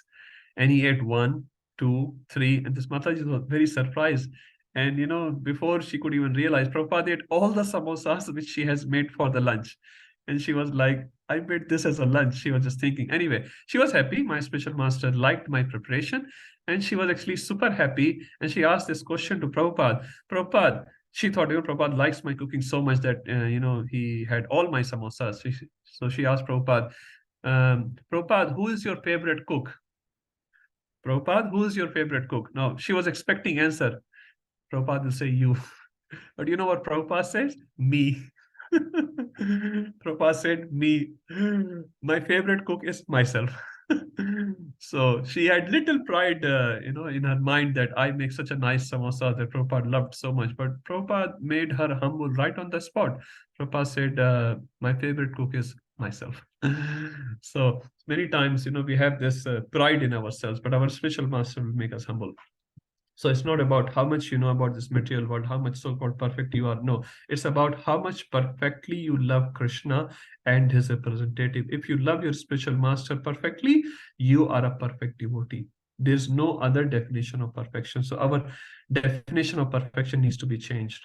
Rather than we looking at the spiritual master, oh, he's getting sick. He cannot quote this verse. Actually, I know this verse. Many times we have this, but that's not the definition of being a spiritual master, of being a lover of Krishna. So if you know this knowledge of Krishna consciousness, there's nothing else. Anyat gyatva avishishyate. Nothing else will be remaining for you to know. Okay, we'll go to the next one, which is one of the most famous verses. Vijay Gopi Mataji, would you like to read this one? Very, very famous verse. Yes, Prabhu. Manushyanam sahasreshu. Manushyanam sahasreshu. Kaschit yatati siddhaye. Kaschit yatati siddhaye. Yatatam api siddhanam. Yatam api siddhanam. Kaschin mam veti tattvataha. Kaschin mam veti tattvataha. Out of many thousands among men, one may endeavor for perfection, and of those who have achieved perfection, hardly one knows me in truth. Thank you, Mataji. So Krishna very openly, before he's explaining the knowledge about the Absolute, so chapter name is Knowledge about the Absolute. So before he is explaining this knowledge, he's sort of telling the rarity of this knowledge. How many would like to know? So now if you go to any universities of the world, Prabhupada says, I have visited, Prabhupada said, I've visited many, many universities, but in none of the university you have any section where this knowledge is taught, which I am teaching to my students. In none other university other than ISKCON, you'll find this knowledge of a soul and body.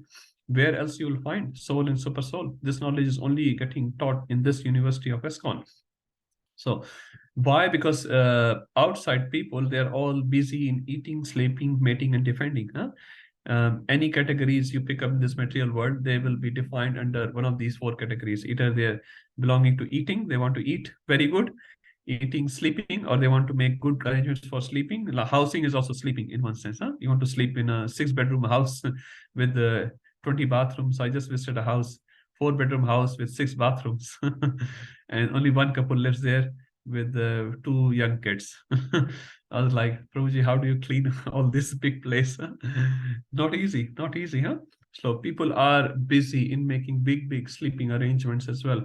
Eating, sleeping, mating, how to choose the best partner, how can we enjoy more, and defending. Defending is constant. Prabhupada said out of these 4, 3 are not non-constant. How much you will sleep? You will get up after 10, 12, 14 hours. You have to get up.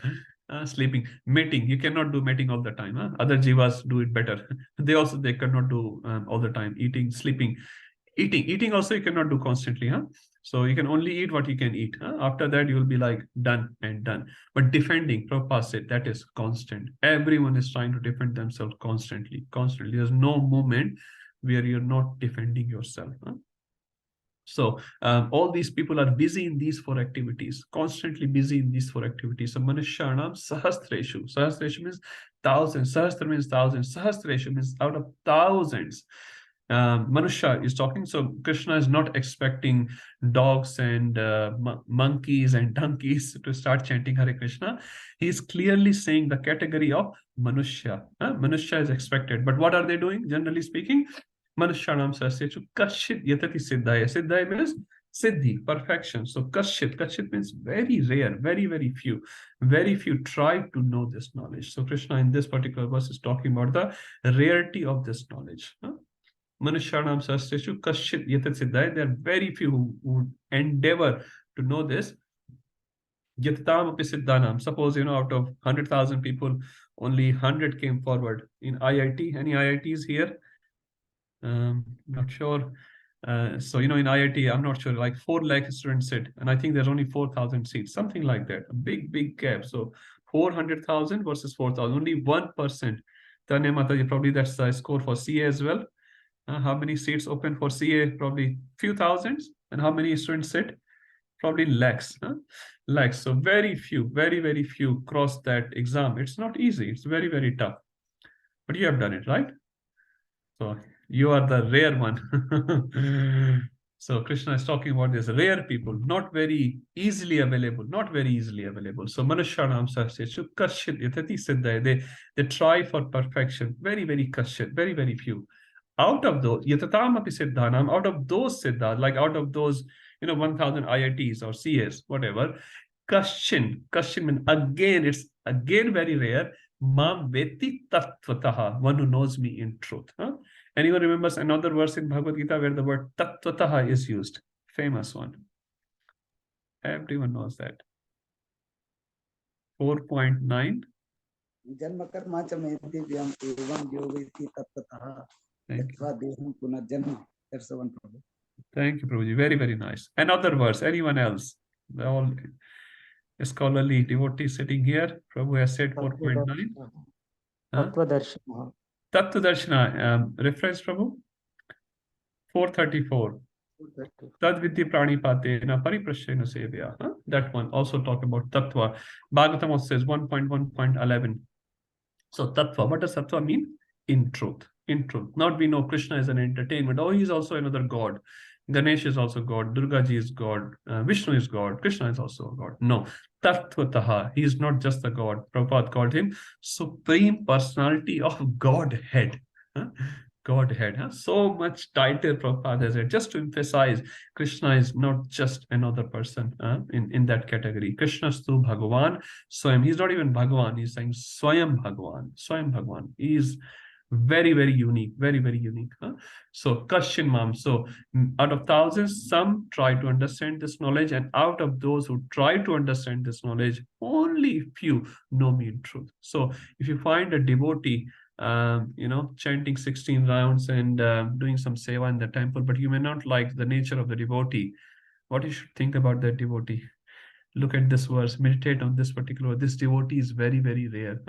He may not be thinking the same way as I'm thinking, which is fine. Everyone is different. Everyone has their mental space and physical space sometimes as well. But not everyone will think my way.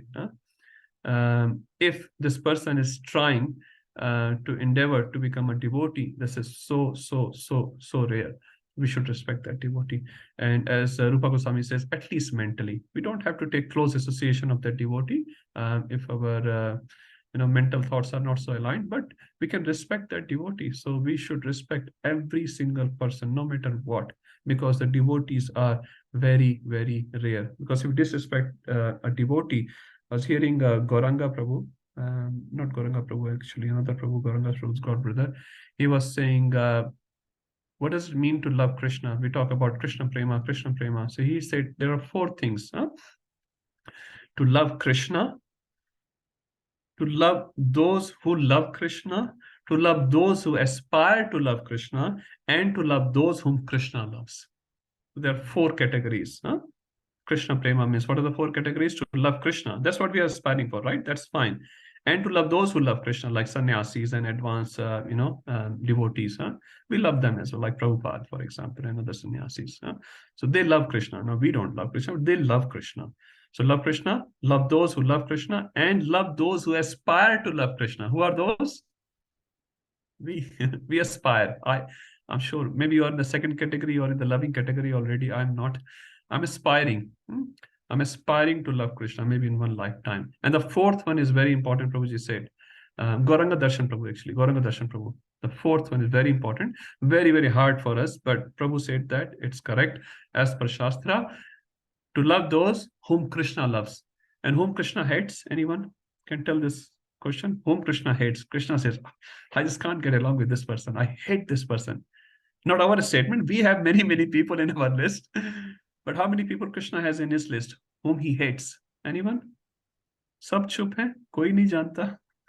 No one knows this question. My question is, how many people Krishna hates? None. None. Sure? Yeah. So how many people we can hate as per this definition of Krishna Prema? None. So we have to reduce our list. Bhakti Rasamrita Maharaj said we should pray for those whom we don't like, actually. If we pray for them, you will start sort of getting along with them, liking them one day and loving them, because they're also part and parcel of Krishna. And that helps us in our devotional life. If we really want to go forward, Bhakti Tirth Maharaj said very nicely, very, very hard. I'm being very open here, but we can meditate on this statement. Bhakti Tirth Maharaj said, the person whom you hate the most, you should think, only this person has the key for you to go back to Godhead. Only this person has the key to go back to Godhead. So would you like to get the key or no? So you cannot hate anyone, basically. You cannot hate anyone. So Kashin Mam Ved Tattva. So this Tattva word is very, very deep. We can explain a lot about it. So to understand Krishna is not so easy. Many times we are called as devotees. When we understand what's the real definition of devotees, we'll literally hide our face in sand somewhere, at least me. We are very, very far from the definition of being a devotee. Once Hridayanand Maharaj, very, very advanced devotee, he wrote a poem for Prabhupada's pleasure. And he wrote, Sripalad Prabhu was telling in one of the classes, he wrote some poem, says, Krishna, your devotee is waiting for you. Krishna, your devotee is waiting for you. And he's writing the whole poem.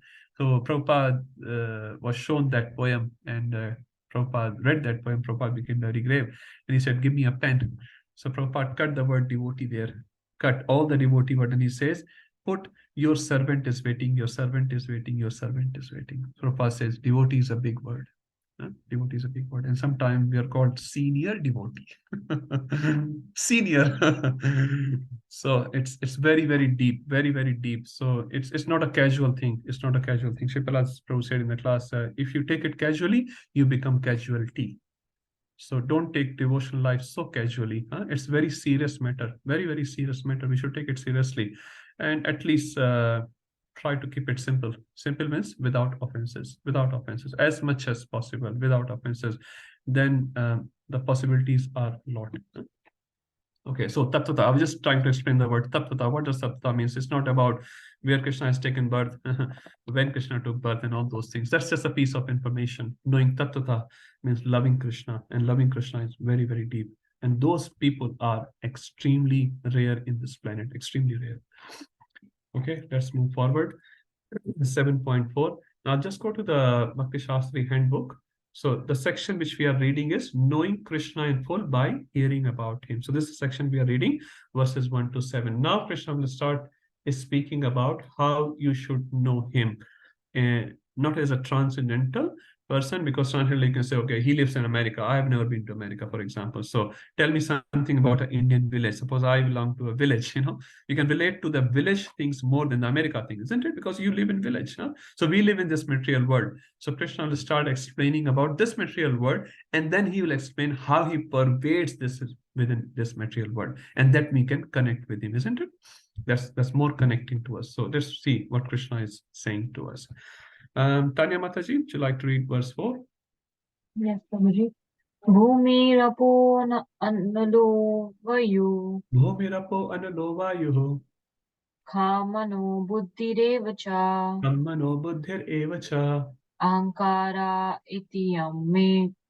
Ahankar itiyam me. Bina prakatir astadha. Binna prakatir ashtadha.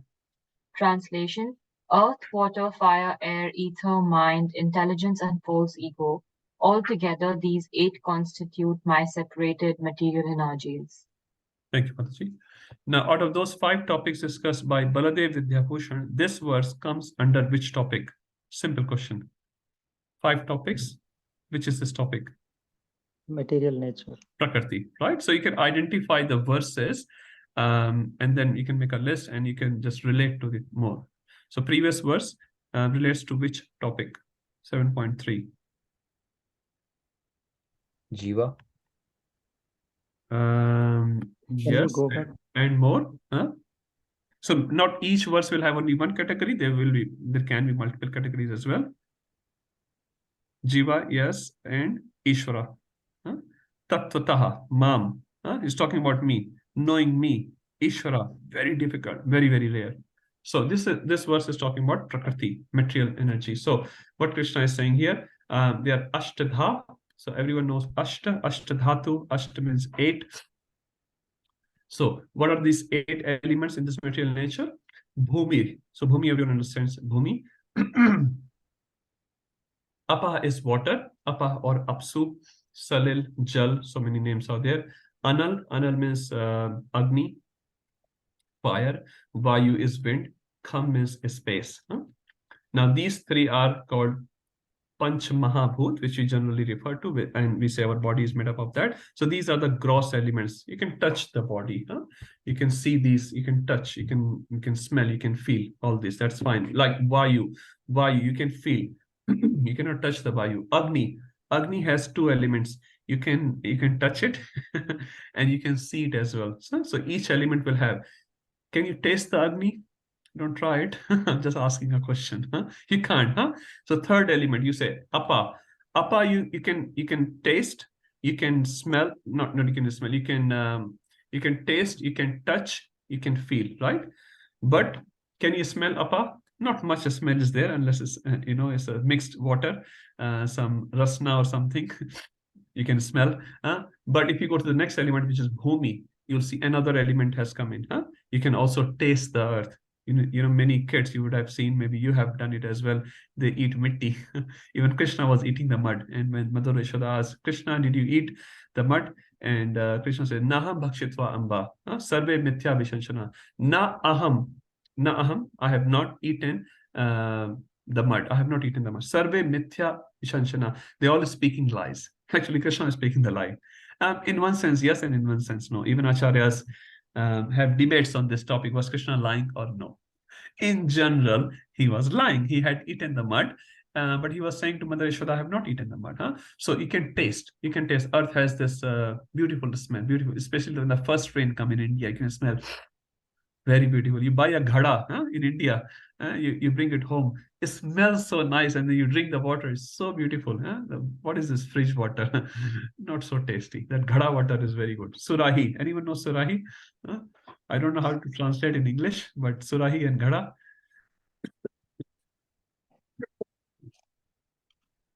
Okay. So these are the gross element. What are the 3 subtle elements? Man. Can anyone taste the man? See the man? Feel the man? You can only know man exists.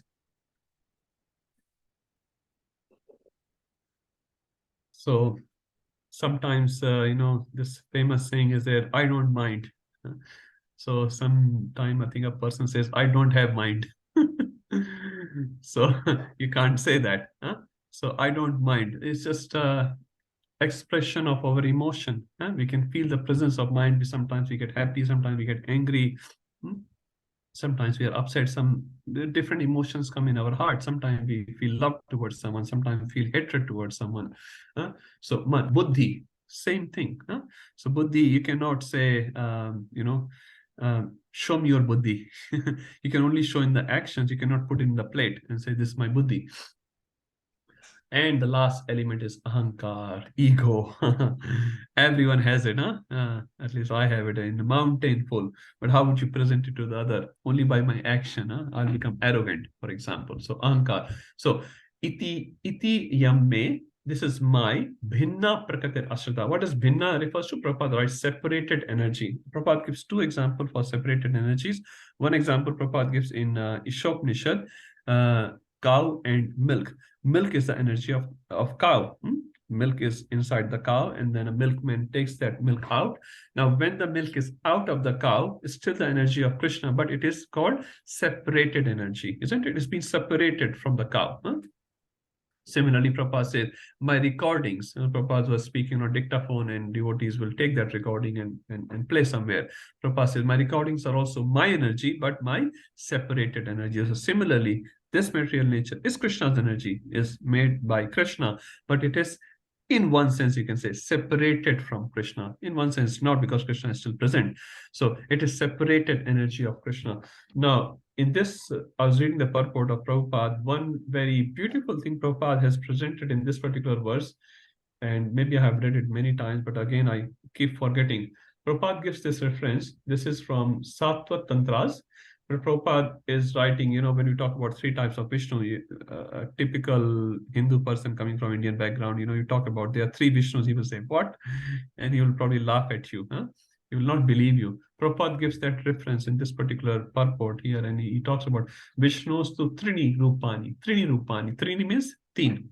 Three Rupani. And he talks about three types of Vishnus. I will not read the whole verse. He says Mahavishnu, which is the Karanodakashayi Vishnu, then Garbhodakashayi Vishnu, and Kshirodakashayi Vishnu. So Krishna is obviously present in the material world, but it's called a separated material energy of Krishna, and it consists of 8 elements. Next one. Who would like to read 7.5? Rupam Prabhu, you want to go?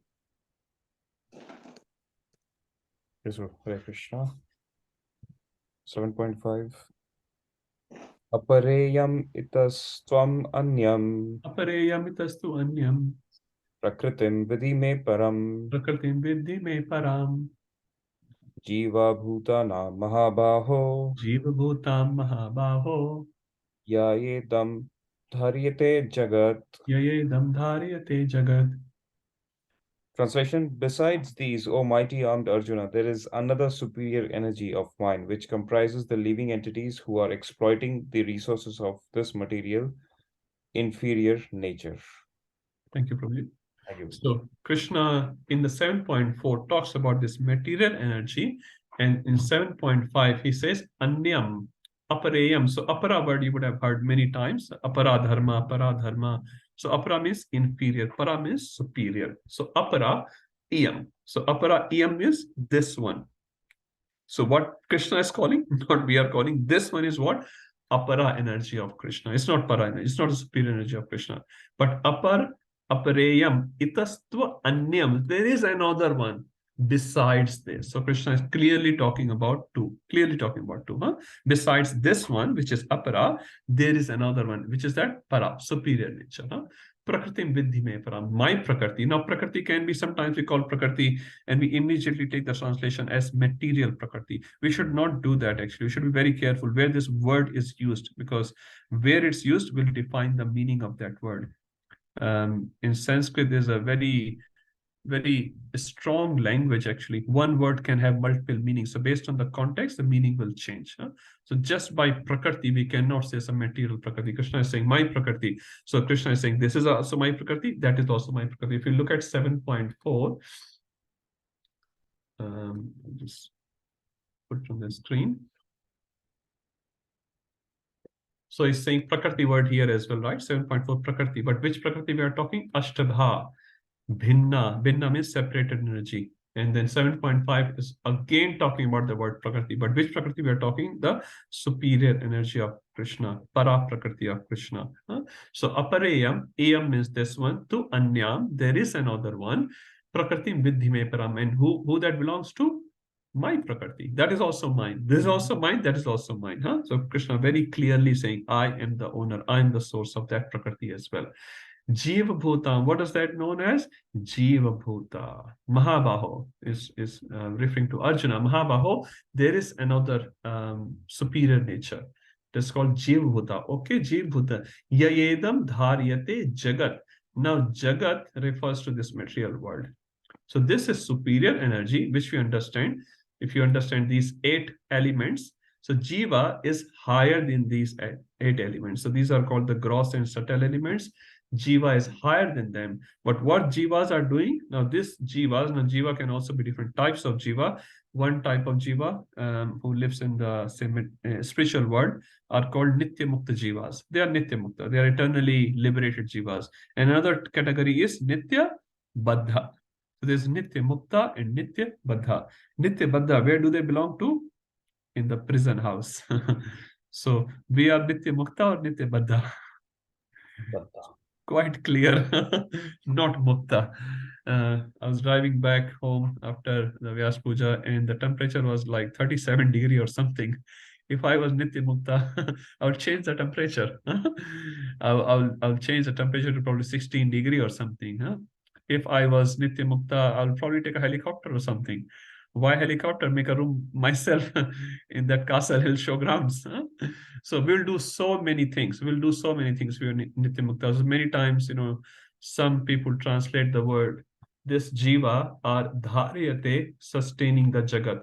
Jiva is sustaining the Jagat, means Jiva is maintaining the Jagat. This is an absolute misunderstanding of this line because Jiva cannot maintain the Jagat. Who likes hot weather, floods, famines, unfavorable situations, broken teeth, so many problems in the body? No one likes it, but we all have to go through it. Why? Because we are not Nitya Mukta. We are not sustaining the world. World is sustaining us rather than the other way.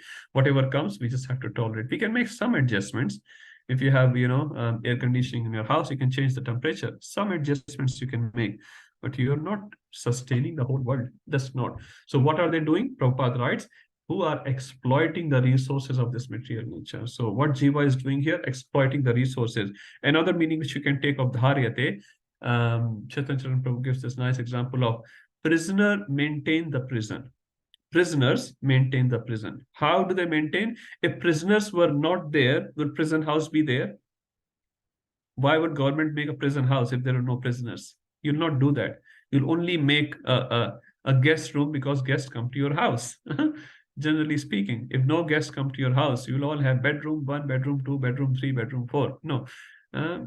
If your house is big enough, you make a guest room when a guest comes. So similarly, prison house is made for those people because government know there will be some antisocial elements and they cannot live with normal citizens. So he makes a prison house. So similarly, we Nitya Baddhas, we could not live with Nitya Muktas. So Krishna said, okay, you want to play separately? You play separately. You cannot contaminate the game here. Some people just contaminating the game.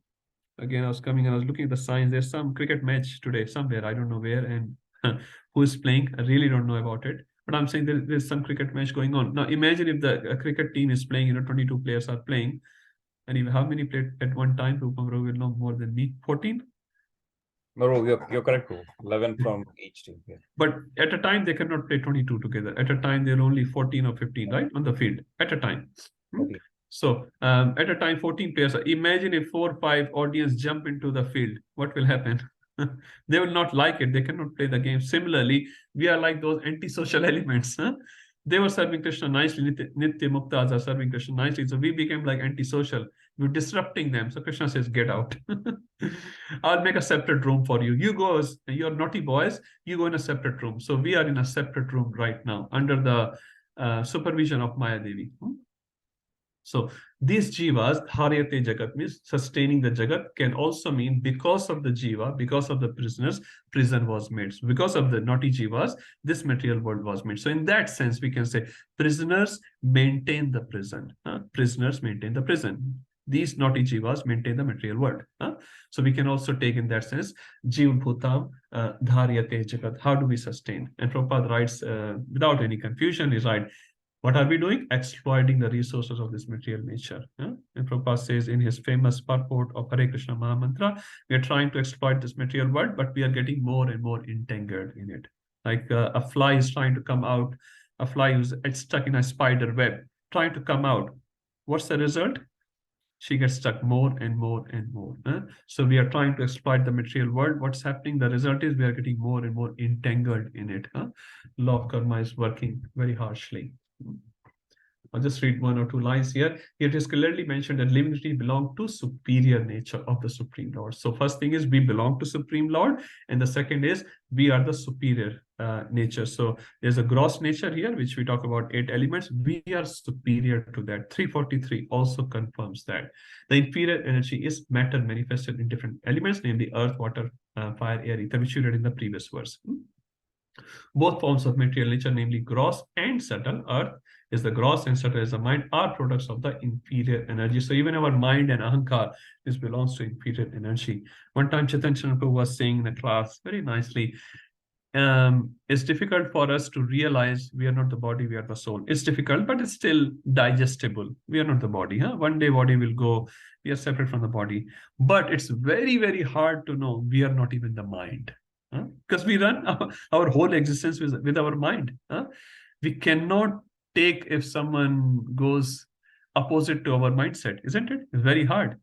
All the disagreements happen just because of that. Because we have a different theory, other person has a different theory. We cannot take that. So he's saying, we are not the body, that's still okay. It's hard, but it's still all right. But we are not the mind. We are not the mind. Why? Because mind belongs to inferior energy and it does not belong to us. We all have a spiritual mind, a purified mind, which belongs to superior spiritual energy. At the moment, it is all contaminated. So very nice line. So the living entities who are exploiting these inferior energies for different purposes are the superior energy of the Supreme Lord. It is due to this energy that the entire world functions. I'll stop here. So it's a very nice verse talking about the jiva and what this jiva is doing here. It's maintaining the prison house. Can read probably 2 more verses. 7.6. Who wants to go? Anyone?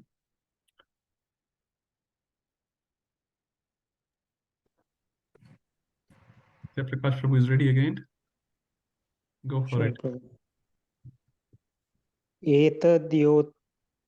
Sorry, 1 second. Etadhyonini bhutani. Etadhyonini bhutani. Sarvanti upadharaya. Sarvani iti upadharaya. Aham krishnasya jagataha. Aham krishnasya jagataha. Prabhav pralayastatha. Prabhavaha pralayastatha.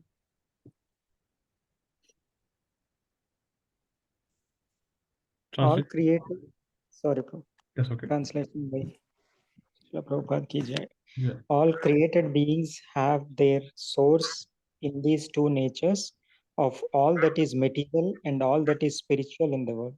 Know for certain that I am both the origin and dissolution. Thank you, Prabhuji. So, etad yonuini bhutani. So, all these created beings, whether we call it an inferior energy or the superior energy. So, Krishna says, Sarvani iti upadharaya aham. Aham word is used here. Aham krishnasya jagataha. Krishnasya refers to, so it's not Krishna, it's Krishna. Krishna again refers to Akha, Akhila, Samagram. So, it means all inclusive. And this word will also be used again and again in Bhagavad Gita by Krishna. So, Aham Krishna Jagata. So, who is the owner of all this Jagata? Aham, I am. Krishna clearly says all created beings have their source in these two natures. And you can see, like Prakriti is also coming from somewhere, Jiva is also coming from somewhere. Of all that is material and all that is spiritual in this world, Aham Krishna Jagata, Prabhavaha Pralayas Tatha. Prabhupada refers to Aham Sarvasya Prabhu. We know that was Aham Matta Sarvam Pravartate. Prabhupada always refers to origin. And Pralay, everyone knows, is annihilation. So where does the Prabhu come from? Krishna. Origin comes from Aham Sarvasya Prabhu. Krishna is the origin of everything. Bhumi comes from Krishna. Anil, fire comes from Krishna. Everything comes from Krishna. And Jiva also comes from Krishna. And Pralay, where does it get annihilated into? We know, even in materially speaking, the material, the phenomena is we all get back to the force of Mahavishnu's body. So he exhales the universes and he inhales the universes. So Prabhuvaha, Uday, and the Asta, the Pralay, annihilation, all comes within Krishna. So whether it's material or spiritual in this world, know for certain that I'm both the origin and the dissolution. So someone was saying, the Virat Rupa picture, it's very ghastly because it says Krishna is chewing the heads of the people like Bhishma Pitama, Guru Dronacharya. Everyone is entering the mouth of Krishna and Krishna is chewing and the blood is coming out. Very ghastly picture of Krishna. But it is ghastly because Krishna is complete God, and completeness also refers to resolution. Now, Manushya, I heard very recently one of my father's friend, he passed away. So there's an invitation sent for the 13th day ceremony. So the message was written, Mr. XYZ completed his journey. Completed his journey. So till you are alive, it's not called complete. Your death, your final anteshti sanskar, we call it. In this life, I'm talking in this little picture. Anteshti, final sanskar. Final sanskar is not when you are alive. Final sanskar is when you have left the body. We are doing, your other family will do final sanskar. That's a complete picture. The dissolution is the part of completeness. So how can you deny the dissolution part? You have to have the dissolution part. And Krishna says, I am death. What's the Sanskrit of it? Mrityu Sarvharas Shaham. I am the death. Mrityu Sarvharas Shaham. So I am here to take life of everyone. Krishna says openly, because this is complete God. It's not just a sweet looking small baby who's stealing makhan. No, completeness also includes the dissolution. So Krishna is saying here, Prabhuvaha Pralayasthatha. I have the origin. I have also in the dissolution. Okay, 7.7, one of the most famous verses, and people use this verse a lot when they have to prove the supremacy of Krishna. Let's read this. I'm sure most of the devotees will know this verse. Anyone? Vinay Prabhu is ready? Yes. Yes, Prabhuji. Mattaha paratarang nanat. Mattaha parataram nanyat. Inchid asti dhananjaya. Inchid asti dhananjaya. Moye sarvam idam sprotam. Mai sarvam idam protam. Sutre mani gana iva. Mani gana iva. O conqueror of wealth, there is no truth superior to me. Everything rests upon me as pearls are strung on a thread. Hare Krishna. Thank you. Thank you. So now Krishna is making a very bold statement here. He's saying Mattaha. Matta means me. Matta, Prabhupada writes actually beyond me. Partaram na anyat. So partaram, so taram word and tama word is used. So there's a good, better, best. So partaram is the superlative degree, you can say. Na anyat. So beyond me, besides me, there is no anyat. Kinchit asti dhananjaya. Not kinchit. Kinchit means even a smallest one. If you remember the 7.3, Manushyanam says to kaschid yatati siddhaye. Yatatam api siddhanam kaschin. Kaschin mam beta. So kaschin means bahut thoda. I think in Tamil they called it alpa, something like that. Kuncham. So Vijay Gopi Mataji will know. Kuncham. Thoda. Kuncham, that's the right word, Mataji? Yeah, so kuncham. So kuncham is alpa. In Rajdhani, when you go alpahar, the breakfast they call it alpahar, little ahar. So he's like kinchit, not even a single one. Asti dhananjaya. It's not possible that anyone exists beyond me. Now it's not. I can also make that statement, but you will know it's just a laughing stone. So Krishna is making a fact declaration here. It's a fact. If Prime Minister is the highest post in this country, Prime Minister is the highest post in this country. It's a fact. It's not Prime Minister is being very proud. No, the fact is a fact. He is the highest minister in this country. As the highest minister in the country. So, Mattah Partharam na anyat. Very, very clear declaration of Krishna. And Krishna is telling his position, but you'll say, I cannot see this highest person. So Krishna shows his position here. Mai sarvam idam protam sutre manigana iva. So manigana refers to the necklace. So everyone has a necklace. Anyone who doesn't have a necklace, we all have necklace. Tulsi mala, kanthi mala, we all have this kanthi mala. But in this kanthi mala, there are so many beads. Tulsi beads are there. Hopefully they are Tulsi. Tulsi beads are there. But how these Tulsi beads are resting? On a thread. But anyone can see the thread? No, actually that mala will not be considered good mala. Huh? No, this doesn't look very nice. The mala which has, full beads on, beautifully designed, beautifully put together. That mala we all like. Thread we don't like. But without the thread, will the mala exist? The necklace will not be able to exist without that thread. So that thread is very important. That's the thread which our beads are resting at. Or a golden necklace or a jeweled necklace, whatever it may be. So Krishna is like that. Krishna is telling, I am like that thread. I am the basis of everything. Everything rests on me. If I'm not there, the resting, we are all sitting on our chair or sofa or a floor somewhere, but we are taking shelter of the bhumi in that sense, right? If bhumi was not there, can we sit here? We cannot sit here because we need some base. We need some adhar. Krishna is that base. Krishna is that adhar. So Krishna is saying, Mai sarvam idam protam. So protam word is very, very nice. Otam protam. Yamraj, when he's giving the instruction to his Yamdutas, he used this word. I think the second instruction, he uses this word, 6.3.14, 15 something. He says, Otam protam, Otam protam. Krishna is pervaded in everything, but you cannot see it. You cannot see it. And he gives the example of, like, I'm wearing this kurta. This kurta has some vertical threads and some horizontal threads, right? But can I see the threads directly? Probably not. But without the threads, kurta will not exist. So it's called Otam protam. It's been pervaded in all around, but I can feel it, but I cannot see it. So Krishna is pervaded in everything, but I cannot directly experience with my mundane vision. So mattah paratram na anyat kinchid asti dhananjaya. So this verse again, devotees used to prove the supremacy of Krishna in debates, in classes, in giving references from Bhagavad Gita. Very, very famous verse. We should all know. Rupam Prabhu, is this in the selected verses? I'm not sure. Have you published that?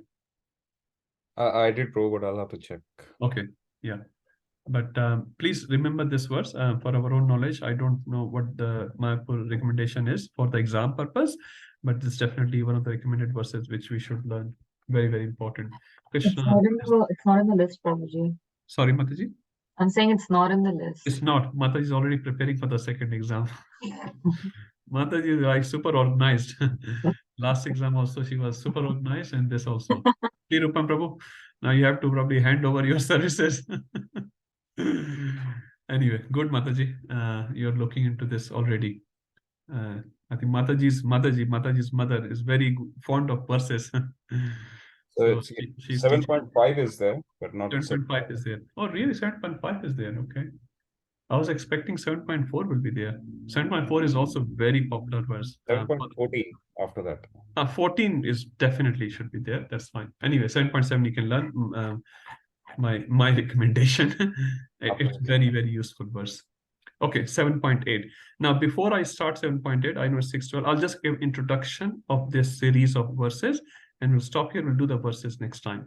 Now, let's go to Mayapur handbook. So now, in the first section, we learned knowing Krishna in full by hearing about him. So Krishna has told a little bit about himself. He has told the rarity of the knowledge. He has told the glories of the knowledge.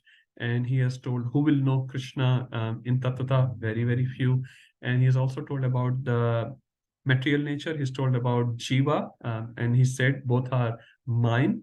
Now he's going to talk about, when you talk about Krishna in 7.7, let me just open 7.7. It will help you to understand 7.8 better. So, as per Krishna, what's the position of Krishna? Mai sarvam idam protam sutre manigana iva. I am the basis of everything. Everything rests upon me. as pearls are strung. So when I'm the basis of everything, so how do a dull person understand this? So now Krishna is going to explain in next 4 verses, 8, 9, 10, and 11, 14 examples. 14 examples for us to understand how this statement is true. Everything rests upon me. How this statement is true for a jiva like all of us in the material world. How do you understand that Krishna is really existing? So to make sure we understand this perfectly well in our day-to-day life, Krishna gives this series of 4 verses, 7.8, 9, 10, and 11, where he constantly gives multiple examples. So in 8, he's giving 5 examples. In 9, he will give, if I'm not wrong, 3 examples. No, 9 he gives 4, and then 10 he gives 3, and 11 he gives 2 examples. So 14 examples he gives altogether to us, for us to understand how Krishna is pervaded in our day-to-day life and how we can experience Krishna. So if we understand these 4 verses nicely, when we say in Padma Purana, we should always remember Vishnu and never forget Vishnu. Smrittabhya Sattam Vishnu Vismrityo na jatu chit. So how we can do that? It's very difficult. I cannot remember Vishnu all the time. Now, if you read these 4 verses and understand it a little bit, you will be able to remember Krishna practically all day. Because you see Krishna all time. When Maharaj was asked, how do I see Krishna? I don't see Krishna. And Maharaj's response was, why do you not see Krishna? I see Krishna everywhere. Was Maharaj lying? No, Prahlad was not lying when Hiranyakashipu asked, where is your Vishnu? So then Prahlad said, he's everywhere. And Hiranyakashipu, I cannot see. And then he had this pillar next to him. He said, is he in the pillar as well? What Prahlad said? Yes, of course he is. Of course he is. Was Prahlad lying or was he making up? Like we make up, we write our exam. Sorry, we don't have realization. We write the exam, but many of us, I don't have realization. So we write just what we have read and we write, which is fine. Prahlad was able to see Krishna.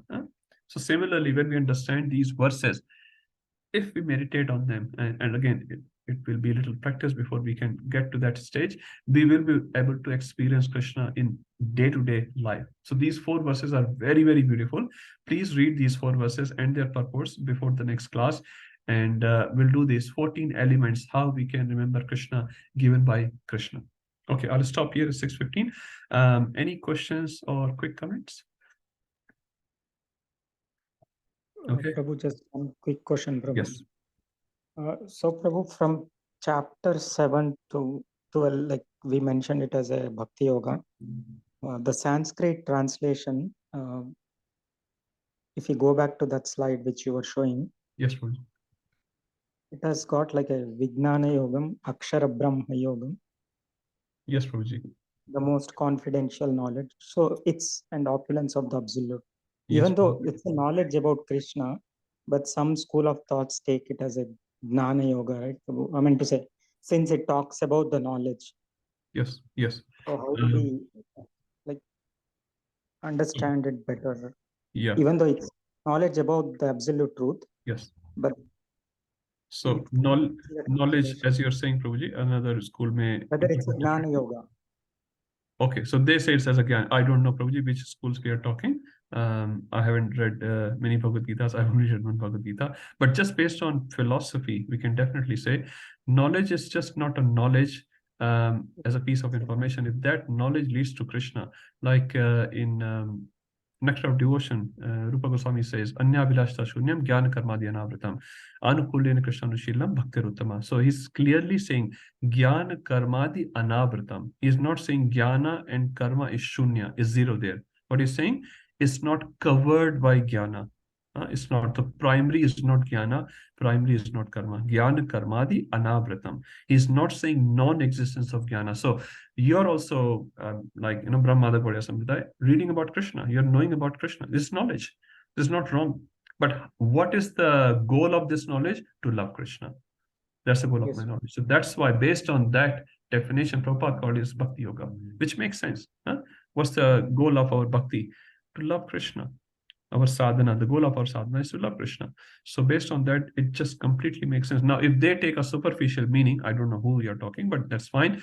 If you're just taking a superficial meaning of knowledge, okay, go for it. But this is the much better understanding of the knowledge, because this knowledge will lead to prema of Krishna. This is not just a piece of knowledge. Like Gyanis also read Bhagavad Gita and Bhaktas also read Bhagavad Gita. But Bhaktas reading Bhagavad Gita is very different than Gyanis reading Bhagavad Gita. That's why we should be careful in understanding which Acharya we are reading, because he will have his own interpretation. But this interpretation of Prabhupada just makes sense. Sure. Oh, thank Is you. it okay? Just looking at that Sanskrit, I Yeah. kind of Yeah. was asking. Yep. Okay. Okay, all good. So thank you everyone. Jai Jagannath, Baldev Subhadra, Sudarshan Chakraki. Thank you, Vinay Prabhu, for always giving darshan towards the end of the class. Very nice to have darshan. And I can also have darshan of Satyabhama Mataji now. First darshan of Satyabhama Mataji. Hare Krishna Mataji, then pranam. So very happy to have you all in this new year. So we'll hope to continue your association in this year. And Sumit Prabhu will publish our class details. Hopefully it will be same. Yeah. Okay, Hare Krishna. If you have any questions, please write it and we'll try to respond before the next class.